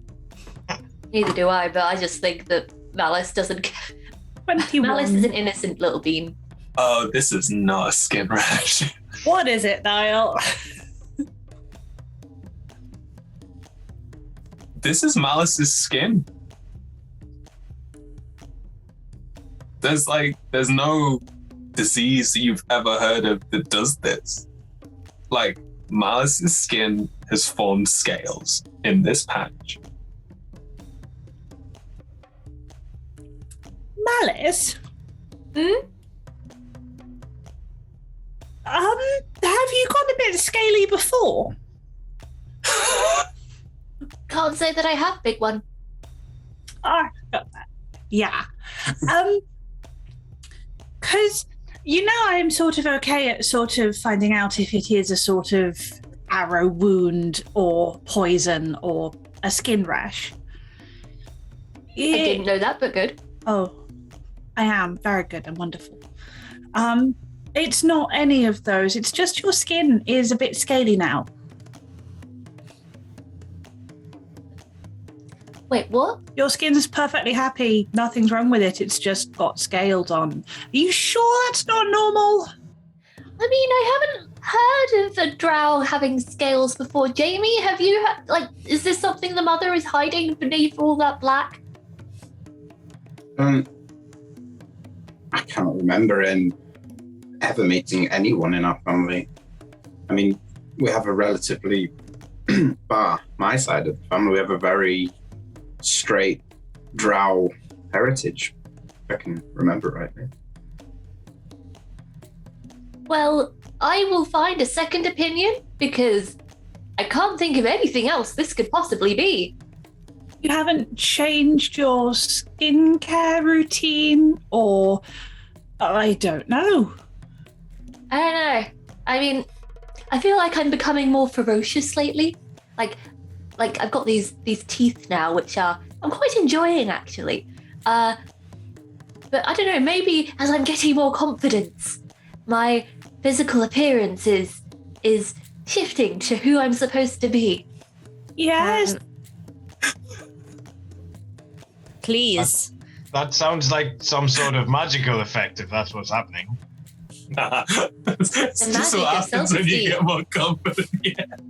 I mean, is that normal for your people, your family, that you just get pointy teeth and grow scales whenever you have emotional turmoil? No, I feel like the mother would be a dragon by now, if she isn't already. Nice one. Right.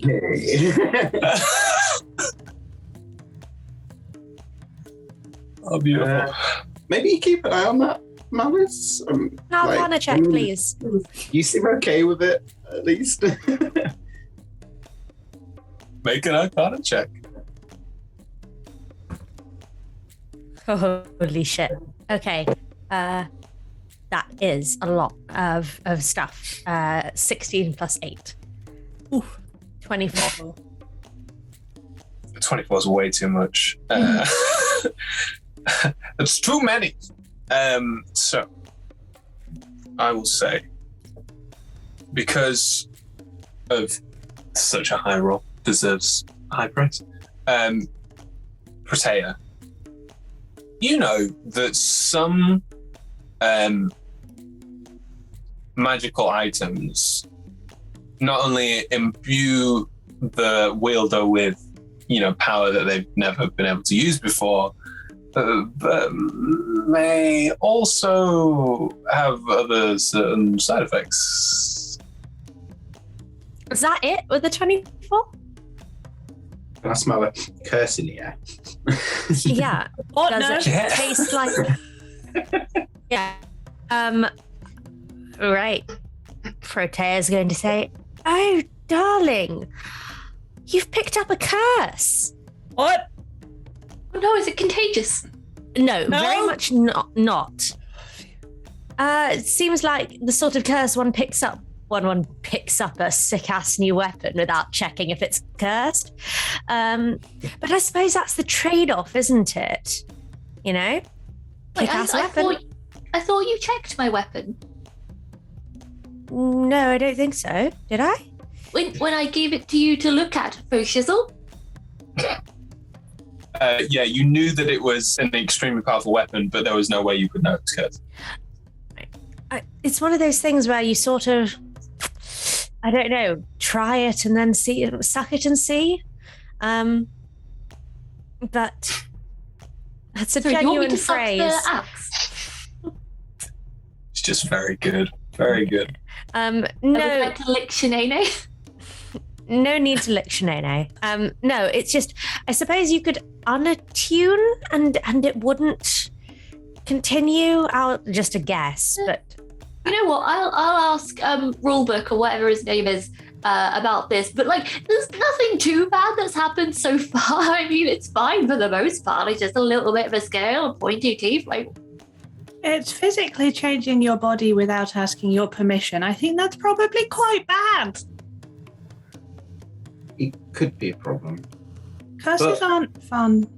No. I mean, you're okay with it so far, so... Mm.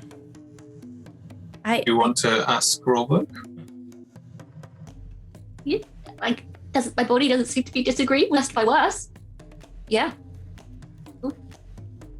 So do you ask Robert? Yes, I would if he's around. Yeah, he's about. He's just backing up the walk as usual. Yeah, he looks and he's like, I didn't seem to have any problems myself. Like I said, strong of heart. So maybe I'm just not strong of heart enough. Maybe Shanae knows.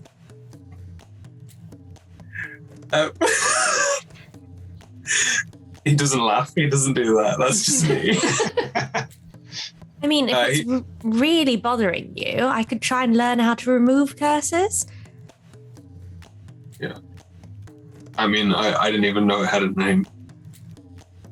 Yeah, it's Shanae. Shanae, this is Rulebook. Rulebook. This is the king. Yeah. Okay. He looks at you all and he's like, "I'm not gonna talk to an axe." It's like, "I'm sure you'll be fine." He puts a comforting hand on you, but also like a good, like, he's stretching his arm out as far as possible. It's like, I'm sure you'll be fine. This axe has been passed down from generation to generation.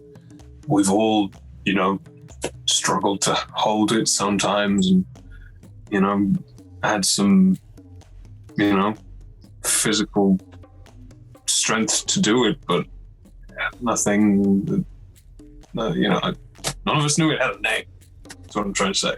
Do any of your memory, do any of your family or people that have had this have scales at all? No. Huh.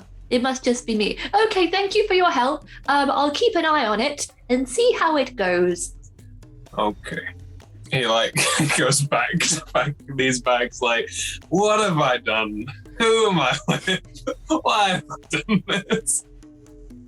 Just questioning his very, very, very, very choices.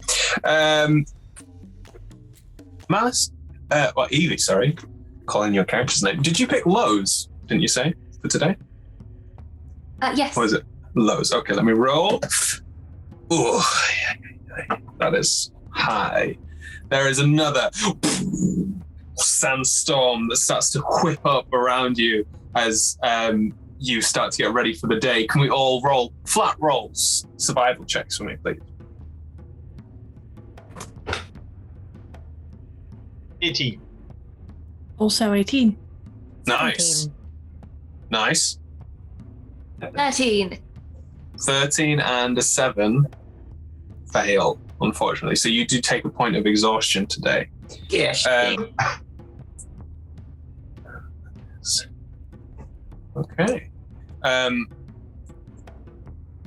Veracity, anyone can roll me a perception check, just flat now. Malice, I think you're still at disadvantage because of your sunlight sensitivity. Unless it's within 10 feet. Unless it's within 10 feet. Sunlight sensitivity in a sandstorm. Yeah, there's still sun.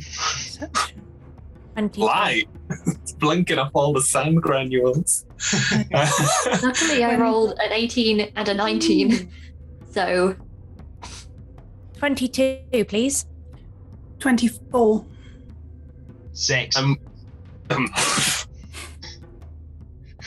Mike, 7. I've rolled 5 6s. you've literally not rolled above a 10. Apart from the meditation. Yeah. So, You're just everyone totally back. zoned out, just chilled. Yeah, bro, it's not good. Sand is good for the skin exfoliation. Chill. Chat, dude. Oh, Sam, dude. So, as you are walking through the sand, Protea, Malice, and Veracity, again, you all notice it this time. This movement, and it is really fucking big. And this time, you're like, yep, I saw that. There's 3 of us. We all saw it.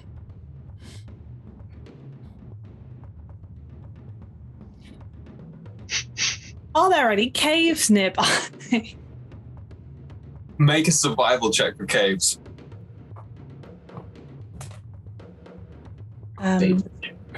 Ooh, 26.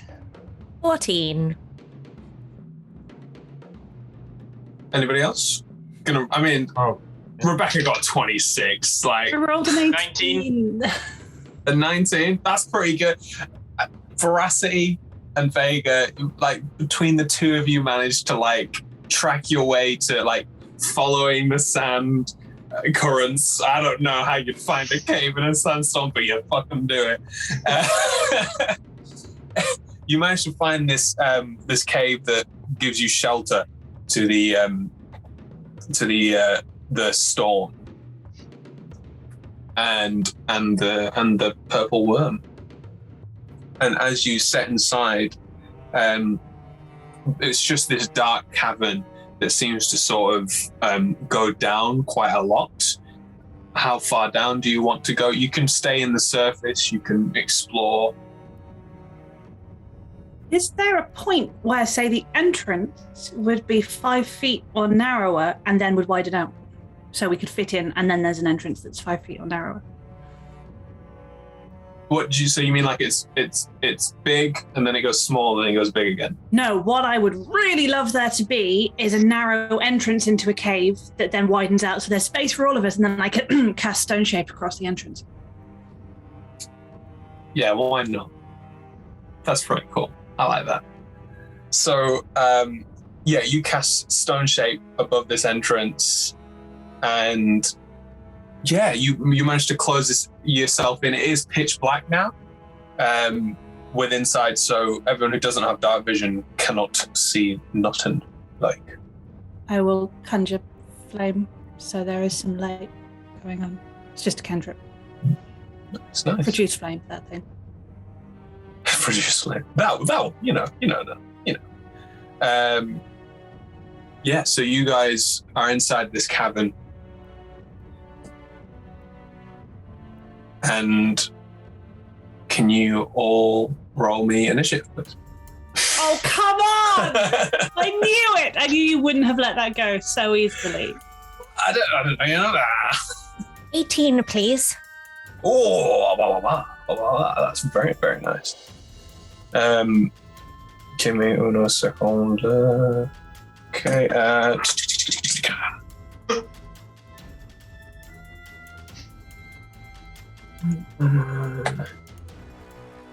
oh, okay, cool. So, anyone get 20 or above? 21. Oi, bigger. And then 15 to 20, I think, Protea. Then 18. Anyone else? 16. Nice. Protea and Veracity. And then 10 to 15. Oh. 12. Lovely. And that puts Jamie. And then Malice, what did you get? 5. A 5. Lovely, jubbly. Cool. And that puts Malice. Right.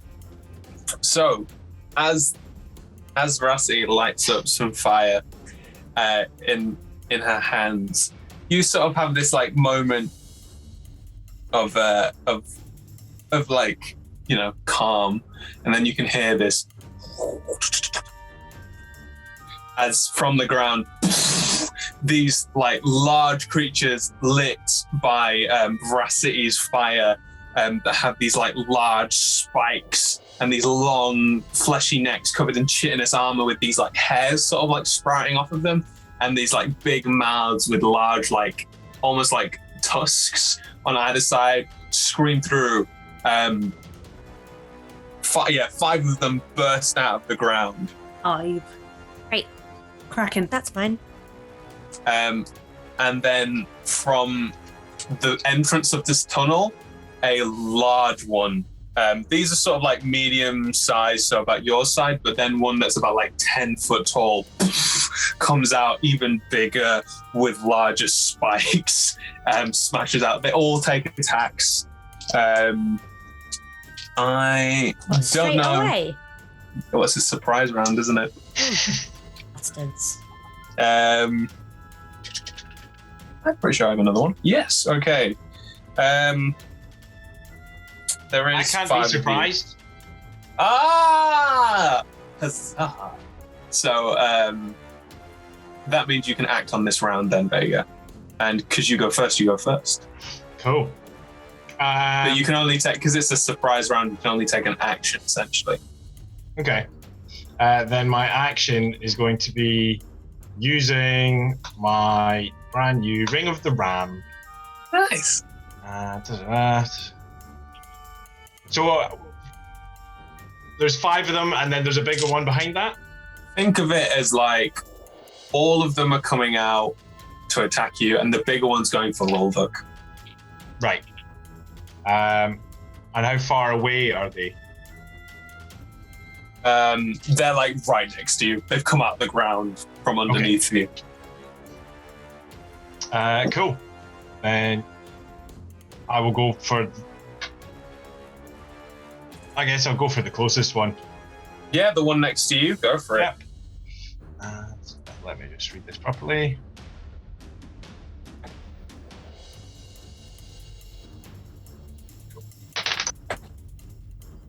So that's going to be a 23 to hit. Oh, damn. Yeah, of course that hits. And where are we? 9. Cool. So it's 13 points of force damage, and it's pushed 5 feet away from me. Nice. Okay, so a bit of space. 14 points in total, did you say? 13. 13 points in total. Excellent. Okay. Yeah. How does your Ring of the Ram manifest itself? So I kind of swing a punch, but as my arm is going through the air, it's kind of a ram's head, sort of spectral ram's head appears from the ring, and sort of grows the further the punch goes, until eventually it is a full ram kind of. Nice. Very nice. Very nice. Yeah, you boom smash this one as it appears right next to you. It's like completely taken off guard by you taking it off guard, as you like crush it in the face. Okay, so I'm going to make an attack for each of you, or against each of you, should I say. So the first one is against Jamie, a 21 to hit. Unless you've got any like shield or anything like that you could use. Even if I use shield, it wouldn't work. Okie dokie. For veracity, that rolled a 19 plus 5. So, yeah. Vega, the one that you punched, what's its range? You've pushed it out of reach, so it couldn't attack you. Because you're too far away. Oh, no. It shoots a spike out at you for 9, but that's going to miss. It is going to miss. And then Protea, one strikes at you with one of its chitinous spikes. No, it doesn't. Okay. I mean, tell me how much. Oh, tell me whether it. It rolled an 8 plus 5, which is a 13. No, it doesn't. Anyway. Excellent. Cool dude. And then a 19 to hit you, Malice. Yep. 19 hits. And the large one, 7, 8 is 15. Misses. Roll. Nice. So it was just the 3 of you, wasn't it? No crits. Oh, lots of dice to roll, lots of dice. A d6 for all of you. You get a d6. You get a d6. So, Jamie, that is 9 points of damage. Veracity, that is 5 points of damage. And Malice, that is also 5 points of damage. Going to reactionary hellish rebuke it. Very good. I like it. As her skin goes from porcelain white and just sort of bleeds into black. Like really classic 90s baddie voices where they just put shit ton of distortion on the voice. Her voice completely changes from its normal sound, and she just like calls it some horrific names in multiple different languages that almost like meddle in with each other as she points, as it just engulfs in flames. Can you make me a wisdom dex saving throw, please? A dex saving throw for one of these weird ass creatures. That's a natural one. Boom. So you get a card. Knowledge. Oh no. Yeah. You get a card. Michael, please make a d12. You can add a d12 after making a saving throw. Oh. Cool. So let's get some damage down. Yes. I keep forgetting I have that. We've got some 13 points of shadowy flame damage. Ooh, very nice. Engulfs through her rage. And that was... Did you say to add on damage with that roll? I can't remember.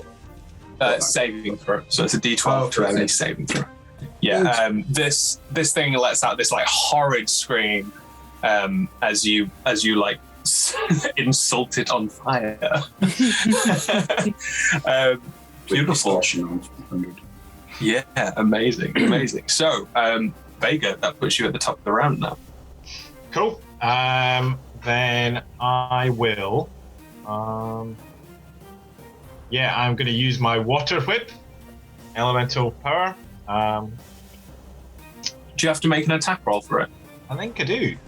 Can you minus a d6 for me? Oh no, I don't. All right, I'll save that for later. So the one that attacked previously has to make a dex saving throw. Okay. It rolled a 8. So that's not doing well. Nah. Kill it now with water. I am going to use 3 of my key points, which means Veracity, how far does your produce flame produce light? Oh, I mean, also it's about to disappear as soon as I take my turn, because I'm not going to keep that cantrip up. Dooby-doo. Where are my spells? There are my spells. Flickering flame. 10 bright light for a 10-foot radius, dim light for additional 10 foot. So 40-foot diameter. After your turn, everyone's going to have disadvantage who doesn't have dark vision on attack rolls. But G, sorry mate, you were going damage-wise? So yeah, damage-wise, that's 5. And then, nice. 18 points of bludgeoning damage. Oh! And it is knocked prone. Okay. How do you water whip? How doth it appear? So it's as I there's I can't remember what arm is on now. I think it's somewhere on Vega's body. There's like a sort of ripple symbol type thing trimmed into his fur and dyed blue. And so I think that actually the trimmed bits in the fur actually sort of fill with water that then like snakes down his arm and sort of surrounds his fists, and it extends from his fists. And it's more it's kind of like a morning star, sort of like a ball on the end of a chain. It kind of whips around a bit and then extends. Beautiful.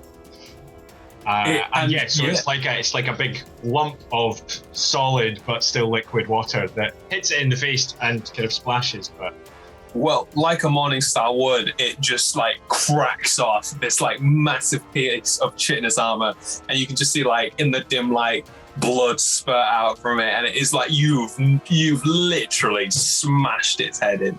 It's still standing, but it's not looking good at all. Anything else you'd like to do? I'm trying to remember. Can't do that.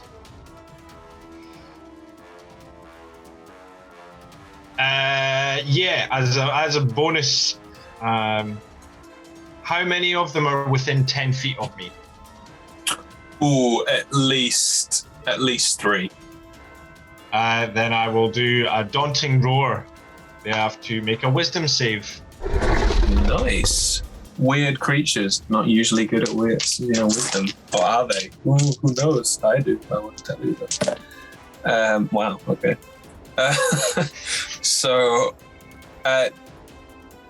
one of them got a 3, one of them got a 19, and the other one got a 14 for a 15. The 15 passed. So yeah, the 15 and the 19 passed. Okay. But the other one is frightened of me. Nice. So it can't move any closer to you and has disadvantage on attacking you. Until the end of my next turn.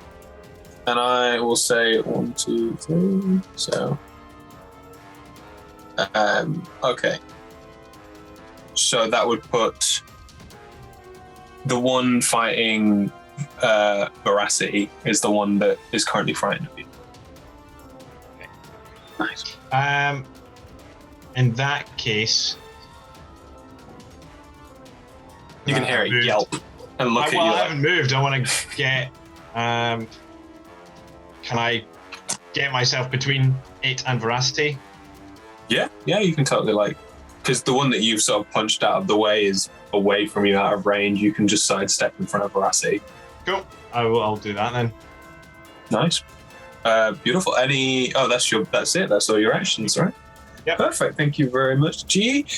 Protea, you've still got sight. Oh, have you got dark Well, vision? I have dark vision anyway because of who I am as a person. Right. There are how many creatures still? 6? There are 6 in total, yes. Great. Well, then I would like them all to make wisdom saves, please. Nice.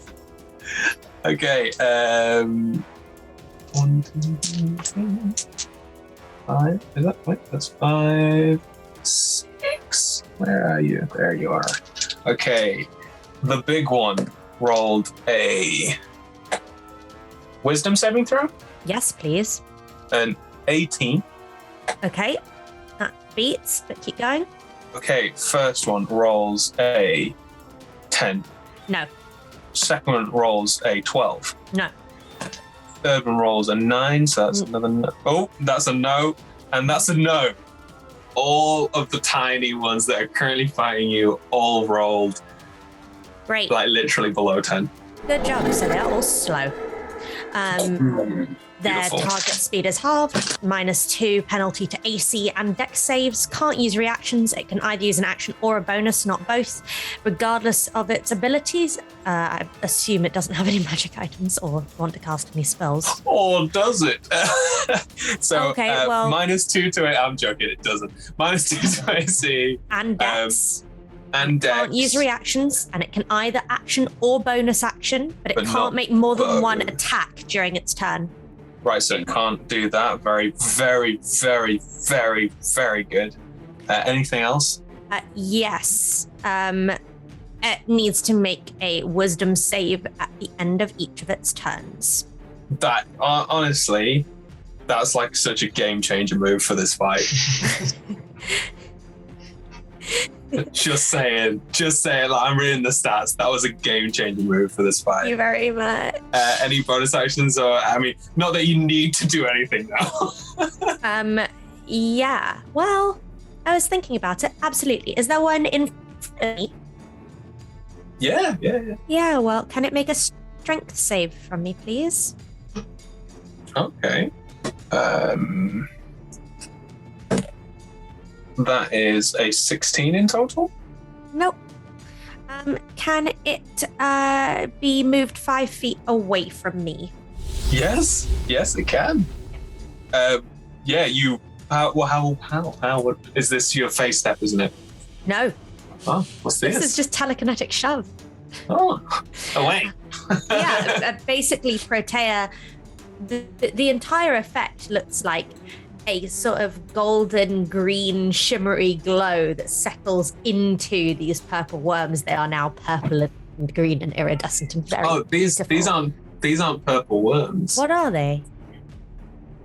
Sick nuts. Six slow boys. 6 slow boys. So the slow boys are like sort of glowing a slight sort of gilded green.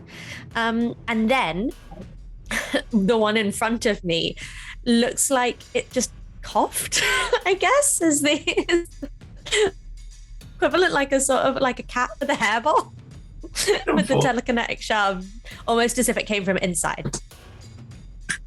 Gorgeous, yeah. As it like moves away from you.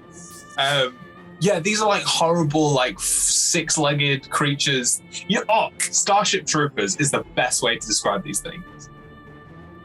Like they literally are. Yeah. I've got nothing else. The Starship Troopers was the closest I had to anything. They're Pill like. bugs? Say again? Are they like pill bugs?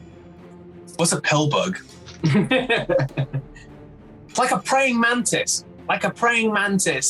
Kind of like has lots of like long legs, but it's like more like hairy chittiness and like a weird like reptilian scaly fleshy bits. It's not nice. It's ugly. The UK It's pill bugs apparently are roly-poly. Ah, fair enough. Well, yeah, I didn't know that. Wait. Woodlouse? A woodlouse. Oh, you know. Yes. Like if a woodlouse had large spikes and a long neck and like a horrible face and hair. So not Not like a woodlouse. Not like a woodlouse. Veracity, it is now your turn.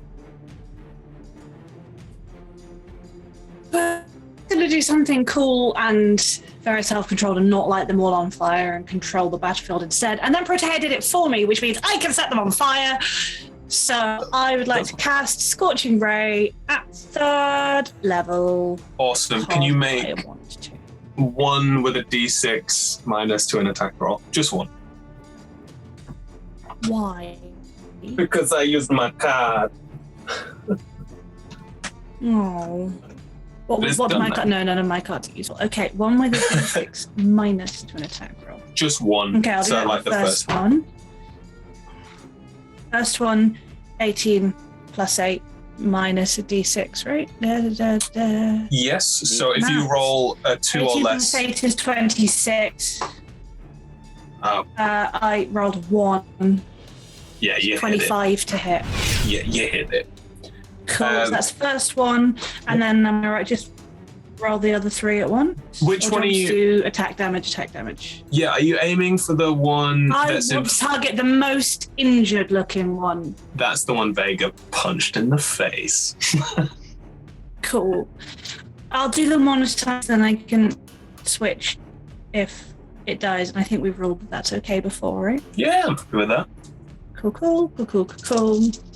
So 2d6 plus, that's very nice. That is so much maths. 17 damage. Oh, that's dead. Hang on, no, I'm an idiot. Sorry. No. That's wrong. I added plus 8 to my damage, and I shouldn't. It's just the attack. So that's only 9 points damage for the first one. It's still dead.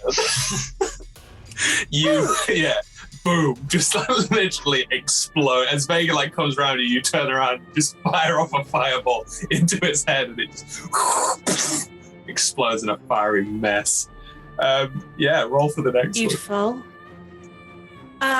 Is because under Vega very chivalrously jumped in front of Veracity. Can I shoot round him, or is he blocking? Yeah, they're like scorching rays. I always imagine them that they sort of go like pew pew pew pew, and they don't have to go in like a line. What did you roll? A natural 20. Okie dokie. It's a natural. So a spell. This one is called Resistance is Futile. Maximum damage. And if the target is resistant to this damage type, it loses resistance for 1 minute. If the target isn't resistant, it becomes vulnerable. It becomes vulnerable to fire damage for a minute, which it now is. So maximum damage would be No one's ever resistant to fire damage from me. nice. But it's now vulnerable. 12. So And so for 24. Yeah, it's still it's like on fire, but it's still standing somehow. Cool. The next one is a 15 plus 8, 23. 23 That hits. It's still vulnerable, so double the damage. Okay, so that was 8, so 16 points of damage. Is dead. It's so dead. I'll turn to the one attacking Jamie, because Jamie is my new friend. Okay. Kill it. Veracity. Is that a natural 1? No. Is that natural 20? Yeah. Ooh. Kill them all. Spell storm. Quadruple damage. Did you get Roll your rolled as damage 4 times. Oh no.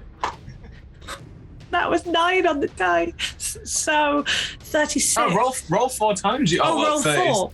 Well, no, I'll roll 4 in 36 case isn't. No, it's up to you. I'll roll 4. So that's 9 plus 7 is 16. Plus another 9 is 25. Plus another 8, 33. It's day. all that crowd control was not needed. I'm really sorry. I was going to do something all like cool and controlling, and then I killed them all instead.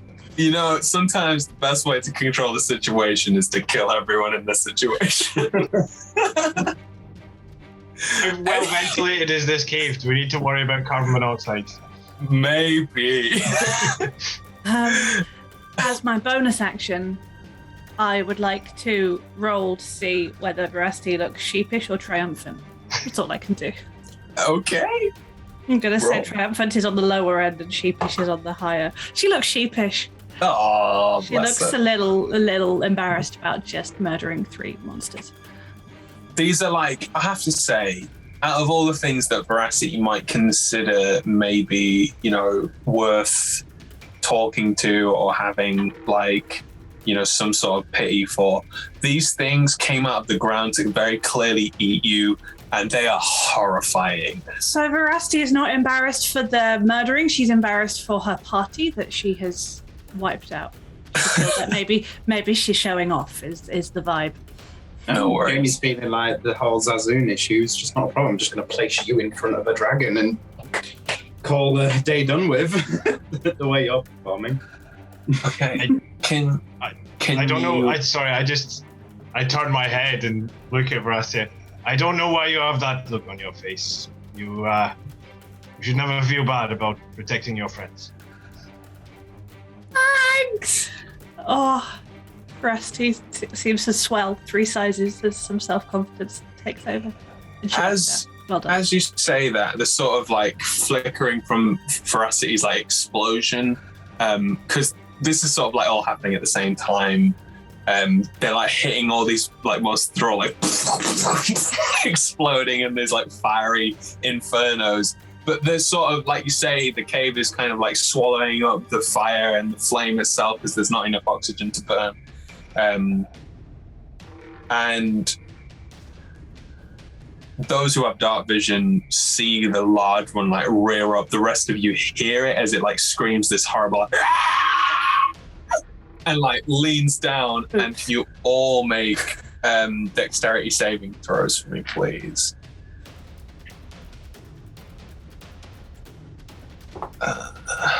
17. 16. Nat 20, baby, please. Yes! Nat 20. Protea, please take another card. Oh, this is another fortuitous circumstance. Ooh. Thank you. So use that when appropriate. So those who get 14 or above pass. Rolvuk does not. Who didn't get? Who got below 14? No one? Sweet. Okay, so just Rolvuk's going to take the full jettison. The rest of y'all should be fine. Where is that? Okay, cool. Sweet. This like horrific acid spills out, and because Rolvuk's like stood right next to it, he like puts up shield, but it just like covers him, and this like jettison that comes out like, you know, like a snake like spits venom, kind of like very similar. My brain did a Chunda image, so I'm much happier about this. And it chundered everywhere. Exactly. 14, 19, 22. So 11 points of damage. That's half for everyone. Rolvuk took the full 22. Sorry. Right. No, it did. Because I have a reaction that spirits me 10 feet away. Nice. And I have Monk's evasion. What kind of damage was it, by the way? Nice. Say again. Nice. What kind of damage was it? Acid. Acid. Oh, it's not poison. Okay. Cool. Yeah, Rolvuk's like steaming a little bit as this acid is like eating away its skin and shield and shit. It is now Jamie. Jamie. It's yeah, 10. All right. 3 down, So- 3 to go. Accione. See. She is going to, from behind, just release almost like tendrils wrap around her arms and form into balls. And she's going to magic missile Nice. third level. So I've got 5 to slap around. So I will give 2 each to the ones left that Veracity kindly left alive. So that Come on to the is big boy. 4 plus 4, so 8 for the first one. And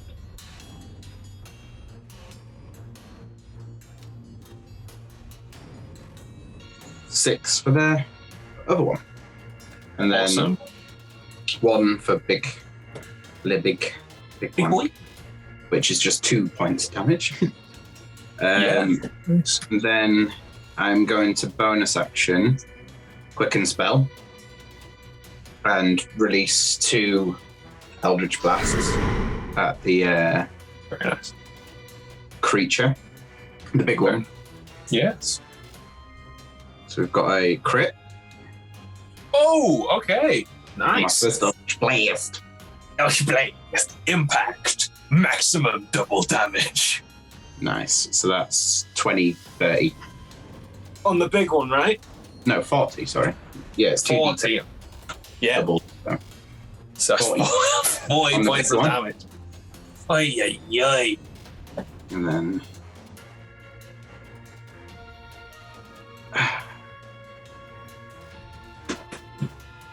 Another crit 20? Oh. I Natural way. got swiftly put back in my place. What the fuck? Oh, mate, you know what's coming after you on this one. So let me read you what the card says, and Mike can tell you what he knows is coming after him. Oh my! A CR half challenge creature chosen randomly by the DM appears within 30 feet of you. It is hostile to everyone. What's appearing? Are you gonna run after me with an abyssal chicken again? Yep. An abyss. Oh wait, no. This technically has a quarter challenge rating. I need something stronger. 2 abyssal chickens. 2 abyssal chickens. I've always Well, wanted to see an abyssal chicken in a game, please. They're disgusting. Do you know what they look like? No. They are just the worst. They're like, They're like headless, these- headless chickens. I'm gonna take a picture and send it to you. Everybody in chat, just quickly go have a quick investigation and come back. Just Google D&D 5th edition abyssal chicken. I'm popping it in our group chat now for everyone to witness this disgusting In what creature. world is that a chicken? In the abyss. That doesn't look yummy at all. I mean, chickens It might. chickens are evil enough as it is. They don't need to be more. Hey, chickens are amazing, but that is horrifying. Okay, 2 abyssal chickens. Now let me roll. It's like a chicken is talking out of its Yeah, ass. it's like a lizard drumstick. Oh, they rolled a really high initiative as well. They're like on a 19 initiative. Where Protea, are what, its wings? Protea, what did you roll on initiative? You bet. Sorry, what did I roll on initiative? Did you have an 18 on your initiative? Yeah, bud. Right, okay, these 2 abyssal chickens are going just before you. Oh, great. I love that. Wait, they speak abyssal. Yeah. So do I. No, they understand but can't speak. Out of the darkness, you all hear.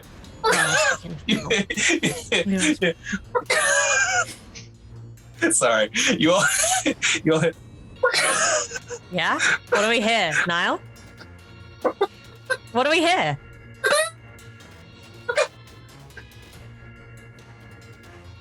Get the sound of a chicken. What makes it abyssal, Niall? The look of it, the fact that it looks like a mutilated toe. From a totally other world of existence, you hear someone just, oh, fuck.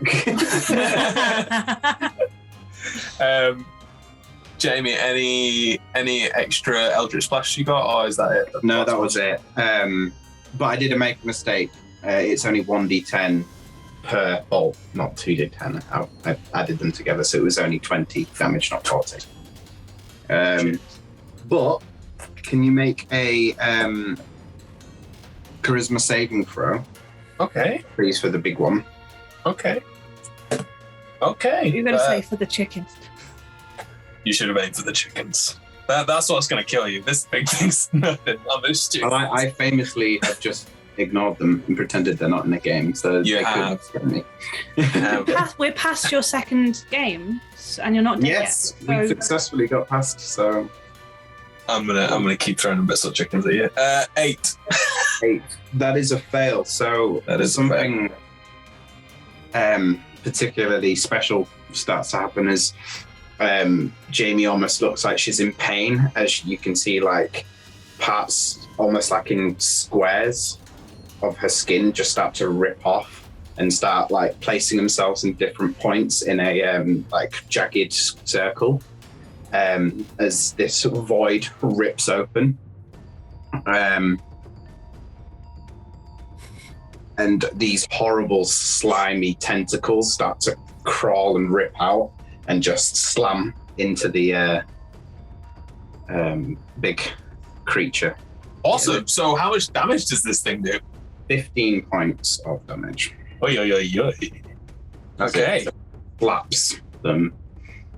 And These horrible tentacles from this like eternal rip in reality just started bapping around this massive. Veracity, you have, or is it Protea? I can't remember who has a really high in passive insight. mine's pretty high because I'm wisdom based. 18. No. Yeah. 18 for me, same as my perception. Yeah. So although it's like a magic item, it almost seems that this is like almost it's part, or it's like a punishment of using magic. It's like I don't know what the word is. An after effect of using heavy magic seems to happen to her. Almost like she just Rusty notices. We'll talk later. Put it in a box. Put that box to the side. yeah. Leave them Set to things live. on fire. That's the same for Protea as well, I'd imagine. Okay. And is that the end of your turn, my lovely? Yeah. Wunderbar. Wunderbar. Okay, so that leaves us with 2 of these horrible spiky boys left. One was 5 feet away from Protea, and one is in combat with Malice. The one that was in 5 foot of Protea is going to move forward and attack, but only once because multi-attack is gone. But it does have advantage because of pack tactics. That's the wrong stat. Will a 17 hit you, Protea? It will, but I'm afraid that I'm going to dip again. So Dupe. I have dipped. Dupe-Adelphia. Cool. You how do you is it just like a teleport, isn't it? It's basically, yeah. Yeah. It's almost like a yeah. Lovely. It like screams out in this like frustration at the fact that it can't seem to impale you. Malice, the one in front of you, well, that's not gonna hit. An 11 is not gonna hit you, so it is now your turn, Malice. Hooray! So I'm going to just the beastie in front of me. I'm just gonna give him a bop. Just give him a bop with the axe. Little bop. And that wasn't great, so I'm going to use my blue card that I have from last time, which is automatically succeed on an attack roll. There you go. Yeah, attack. Cool. So that is Roll that damage. Are you using your wonderful new shiny Aztec battle axe? Yes, I am. Nice. Okay, so that was 8 plus 7 is a number that exists. 16? Yes. 15, That is 16 yes. slashing damage. Awesome. And I would yeah. like to add a psionic strike to that. Extra damage, go for it. So that just hits. So I just kind of do the damage. Yeah, just roll the damage. 5, 6. There's an extra 7 on that. Oi, oi, oi. And you have an extra attack as a fighter, right? I have another attack. Yeah. So let's see how Roll this that goes. dice. This thing. That is an 18. Yeah, and that is. Yep. And that is a 9. That's 11 more damage. He's dead. You literally had 11 hit points left.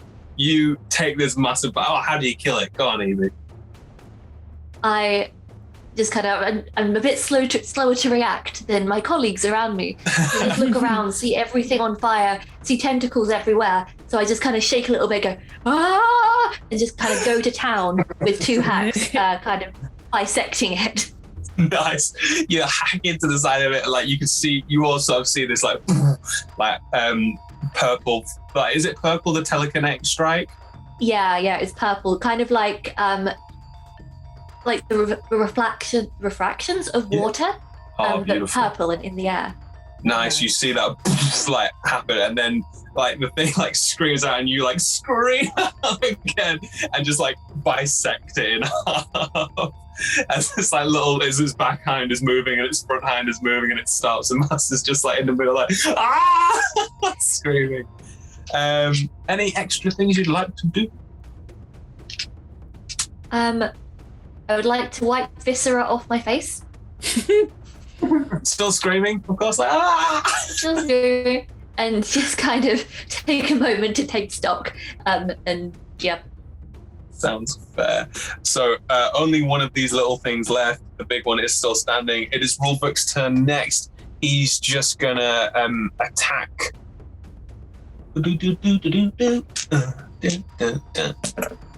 Right. Yeah, he hits and deals a modest amount of damage.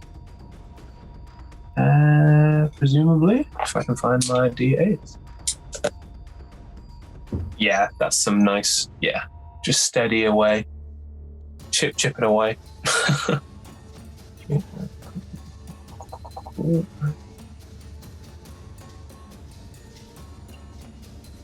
Right. Cool. It is now. Vega, your turn. So where is everything left? What's So, left? sort of in front of Veracity, who's in front of you, there is this large. Wait, do you have dark vision? Yes. Cool. In front of Veracity, in front of you, is Rulvik with his sword and shield out, sort of very much like George and the Dragging in it, just sort of slashing at this like chomping massive monster.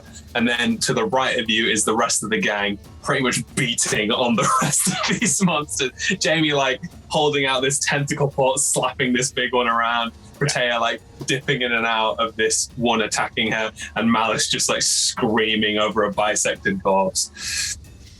Oh, And the sounds of chickens. Oh yeah, where's the chicken?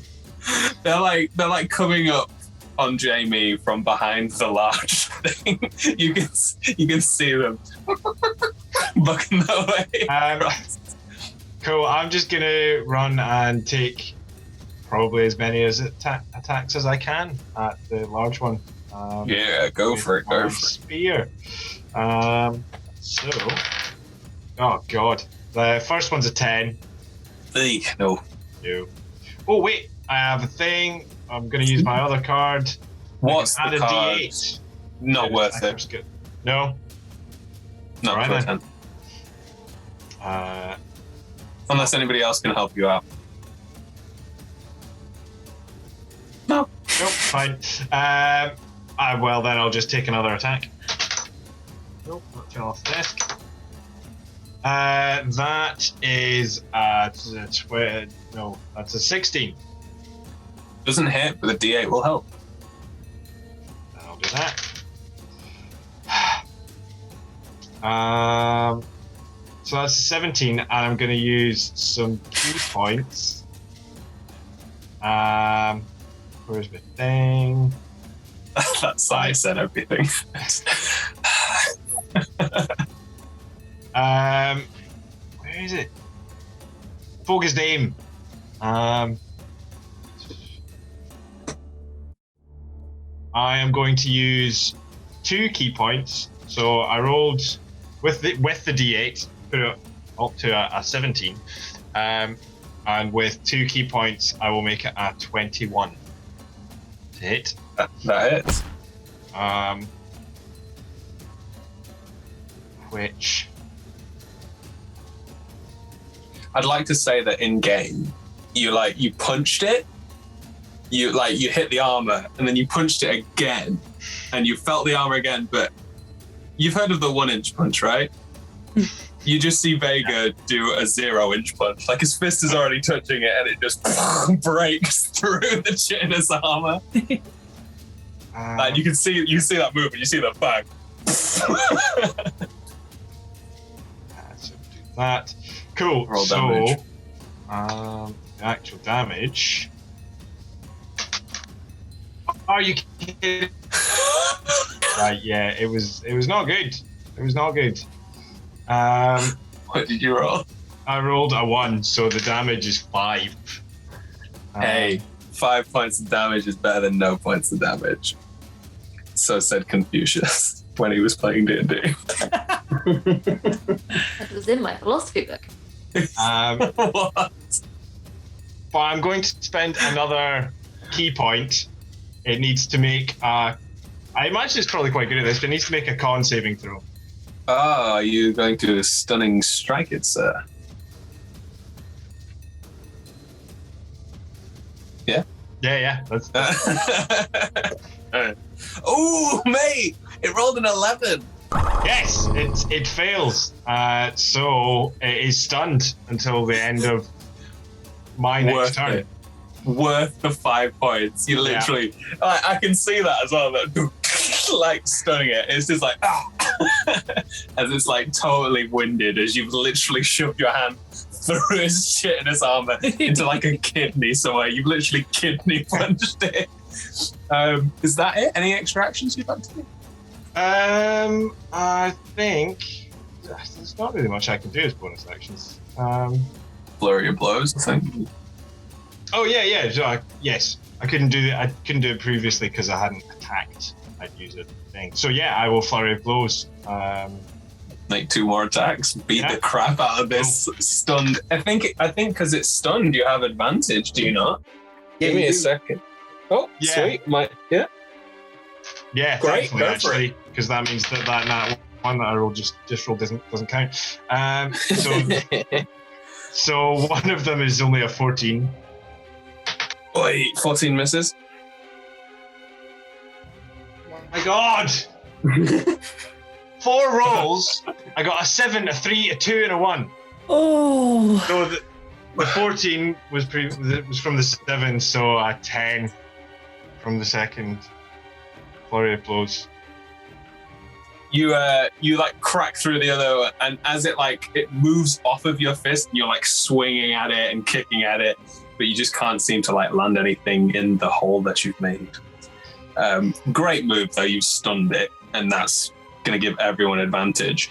However, the real monsters are about to make their move.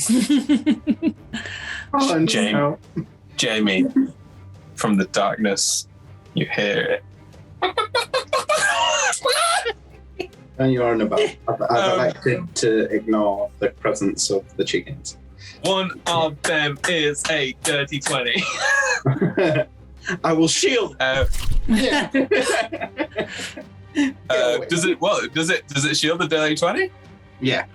Oh, nice! It like from the darkness, like this chicken like reaches out and you it just bounces off this dark shield that you've made.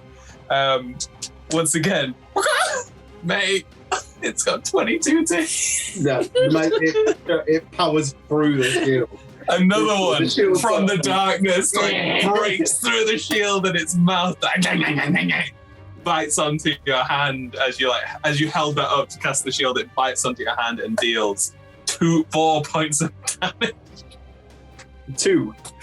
4 in total. Oh. Sorry, it rolled a 2 plus 2, 4 points of damage. You. That's the chicken. Protea. There's one in front of you. 2 chickens. There's a And a chicken big in one. front of me. No, sorry. There's one in front of you that you're dealing with. There are 2 chickens attacking Jamie, and then there's a big one Vega's beating the crap out of with rollback. Right. Okay. I'm going to do something froggy. Can the big one... how hurt does the big one look? Oh, it's fucked up. Oh, well then I'll just leave Vega. Yeah, it's like bleeding and oozing from where Vega 0-inch punched it. What would you like to do then? Ah, fuck. I don't know. Can it make an intelligence save, please? Yes. Oh, that wasn't bad. I don't think their intelligence is out. No. That's a 10. No. Oh, lol. Okay. I'm going to do some rolling. 1 sec. Excellent, Okay. excellent. Yes. Great. 16 points of psychic damage. Whoa! To the last one, 16 points of psychic damage is a lot.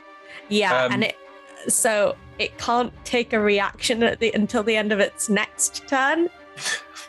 And moreover, on its next turn, it has to choose whether it moves, gets an action, or a bonus action. It only gets one of the 3. But as I believe it is the one It's that only got one, yeah. it doesn't get an action, basically. Next So it can go- only use its bonus action, but it It's- doesn't have any bonus actions. So it's just stunned, essentially. took. So Sorry, Anna, you broke up again. Say that again. that was Tasha's mind whip. That was dank shit. Nice. What was that? Yeah. Any extras that you'd like to do or anything like that? Bonus actions? What do you need to do when you're this great, you know? I don't think I have bonus actions that aren't run away. What do you mean? Actually, in front of me, looking very pathetic, I'm just going to telekinetically shove it. Just from- Again, just like away. Ew. Sick of your shit. It's- Beautiful. Veracity, you want to blow Yes. shit up for us? What? Me? Yes, please, I would. Roast Is it just- chicken. Is it just the big one and 2 chickens? They're to be fair, they're not big. They're they're tiny. No. Sorry. Is it only the chickens left, or isn't Oh. Vega's handling the big guy? Vega and Rolverk are having a good fight with this big one. 2 chickens are attacking Jamie, and Protea seems to be casting so many spells on this one in front of her that it just seems to be like, Rolvert looks pretty beaten up, doesn't he? Rolverk looks fine. Oh, Like he's covered in acid, but he's sort of like powering through it. how bad's the big monster? It's pretty bad, but it's not dead. Oh, if I can't take another kill, the rest will feel terrible. Can I get both chickens? I was gonna say there's chickens. Can I get both chickens in a 15-foot cone? Yeah, they're both like jumping on Jamie. I would say, Great. you'd have to, maneuver. I'd say you could maneuver yourself so that you don't get Jamie. I will. I like Jamie. I will move. Just all 3 of them. To get the chickens, I'm okay with it. I will move and I will cast Burning Hands at 2nd level. I think anything more might be a bit overkill. Could they both make a dex save, please? I think you're right. course.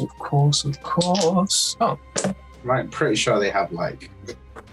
so Veracity just they're sees both- butt chickens with teeth. She is not taking any chances. they both fail, and Rebecca, please take a D6 after making a saving throw, because it rolled a natural one. D6, as in add a D6 to your saving throw. Anytime you want, yeah. Amazing. They failed, so that is 4 Full done. D6 of damage because I did it at second level. Yeah, that's a 1, a 4, a 5, and a 6. So that is 16 points of damage, please. As quick as they appeared, they disappear in this like burning inferno from Veracity's hands. Jamie, these chickens that were once attacking you have now gone from this existence. In a burst of fire. Perfect. Any bonus actions?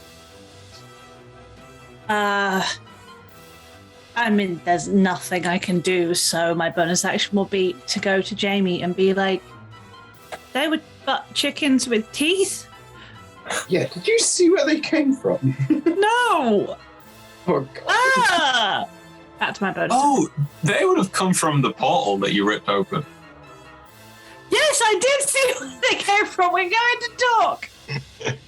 But it had been like same kind of vibe, just 30 feet away. That puts... Oh, the big one. Okay. Let's see. Nope.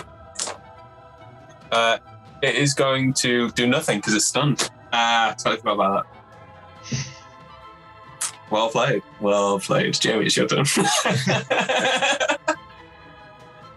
I'll back up slightly to get myself in a better position between Vega and the king, and I'll just drop some Eldritch Blast on it. Go for it. So we got a 21 to hit, 21 hits, my man. and we've got an 18 to hit as well. Oh, the 18 doesn't though.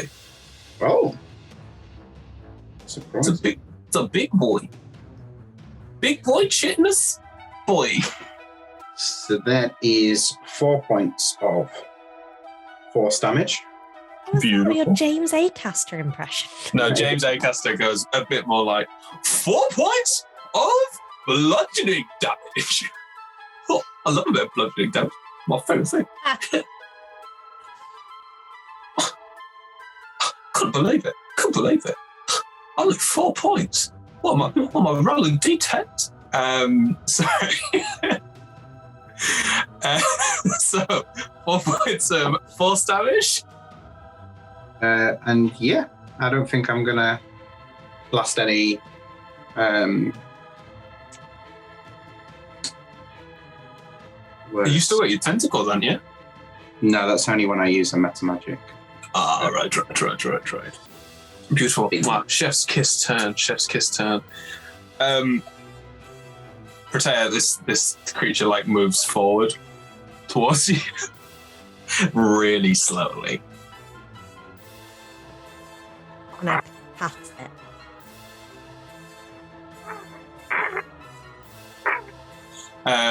Malice, it's your turn. There's one next to Protea. Sure, why not? I would like to just, from behind, just Please. give him a whack. Finish this poor creature. I'll put it out of its misery. I think it needs to be. That is a dirty 20. That hits. Excellent. Excellent. And that is Yes. 14 of your finest damage. It's dead. I don't know. you just hack its head off straight away. Like, it's the easiest thing. It's like put a knife through warm butter. That's how easy that was. You have one more attack. Would you like to run up to the big boy? Join in? You know, I think I would, and I'm gonna flex. You know, I'm gonna do my psi-powered leap. I'm gonna float on over. Very cool. Very cool. No real reason other than it's cool. Oh, wait. Psychic leap. As a bonus action, nice. You and you gain a flying speed equal twice your walking speed. Yeah, you like easily make up to this thing. Like just skyrocketing through the air, flying. Make another attack. Yeah. And as I'm like coming down, like floating, purpley, everything going down, that is a 21 to hit. Definitely hits. Smash Yes. this thing. Cool. That is, okay, that's 6, 7, 8, 9, 10, 11, 12, 13 damage. Very nice. Very, very, very, very nice. Yeah, you smash your axe into its head, like carving a massive long. Because as you leap, as your turn ends, the flying effect ends, and you just like with your body weight drag your axe all the way down its body, landing next to Vega. Like, Okay. I did that. Any extra actions or anything you'd like to do? Oh well, that's pretty much everything, isn't it? Yeah, that's pretty much it. Wunderbar. Okay. Yeah. Rulebook is going to shield and stab. And yeah. Misses one, hits the other, deals a flat. Nice. Yeah, he's just chipping away. He's helping. He's doing his bit. Bless him. He's like stabbing at it with this sword, like pinging a bit off of like the chitinous armor, and then literally like wrenches the shield with like its flat side into its stomach, and then pulls it out. And like looks at you two and is like nodding, like yes, we shall destroy this thing. Vega, top of the round. Yeah, I'm just gonna take a bunch of swipes at it because it's right there. So the first Oh, everybody had advantage. Yeah. It's stunned. Malice, do you want to roll to see if you crit?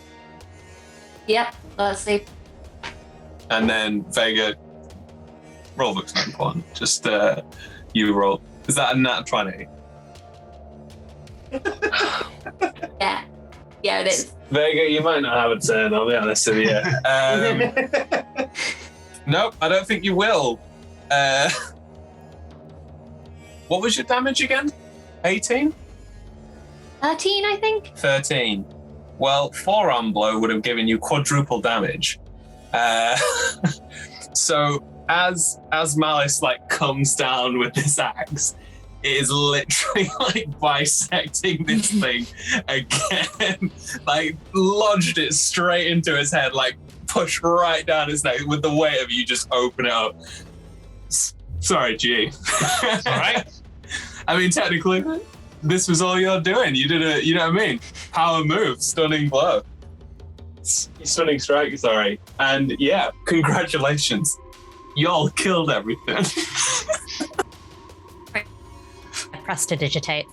It was gross. Very gross. Very gross.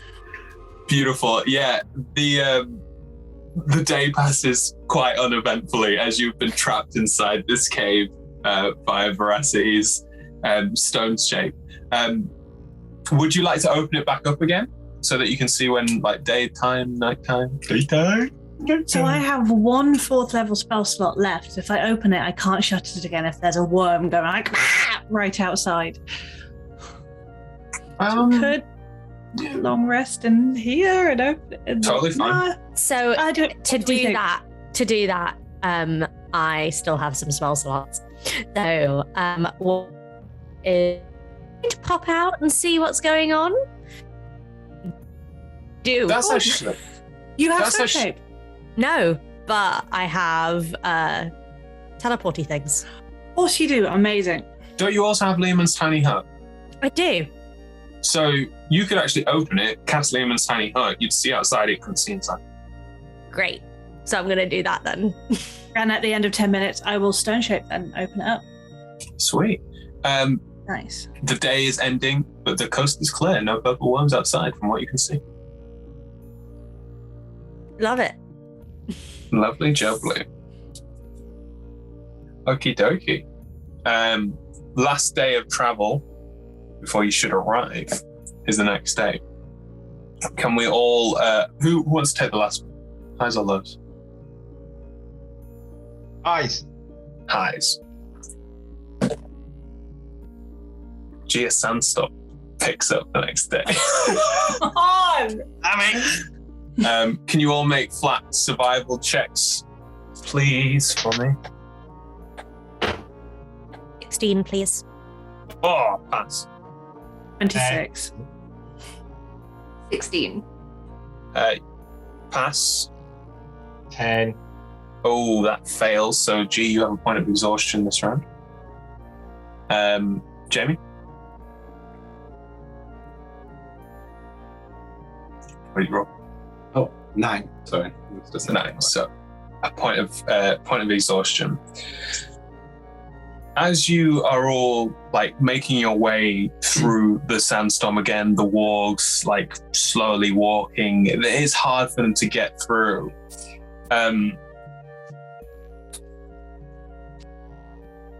You start to see like a thick shape be caught in the sandstorm. And as you get closer, because it is in front of you, and as you get closer and closer, the storm itself seems to be turning into like a solid in the distance, like a tornado almost. And it's like spinning and spinning and spinning, but you don't feel any suction. And as you approach and closer, because sometimes you think it might be a trick of the eyes, it might be a horse malice. Go on. Remind me, actually, could you roll a Constitution saving throw? Yes, I can. Okay, that's 19. Okay. No, thank you. As you're like moving forward, could be a horse, could be something else, could be a really big horse. And as you get closer, you start to see stone and a tower in front of you in the middle of this sandstorm, and it lays in front of you, ominous, waiting. And that is where we will end today's session. Thank you very much, guys, for taking part and watching this wonderful session with these wonderful players. Episode 4, baby. Thank you for joining us. If you enjoyed tonight, we play every Monday, 6 p.m. GMT, BST, 10 a.m. PST, PT.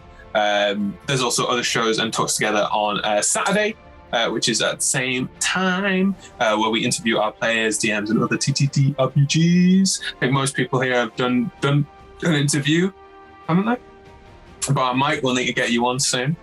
All of our shows are streamed together at twitch.tv/rolltogether, and you can find all of our content archived at youtube.com/rolltogetherrpg. There are also podcast versions of all our shows available everywhere, such as Roll Together RPG.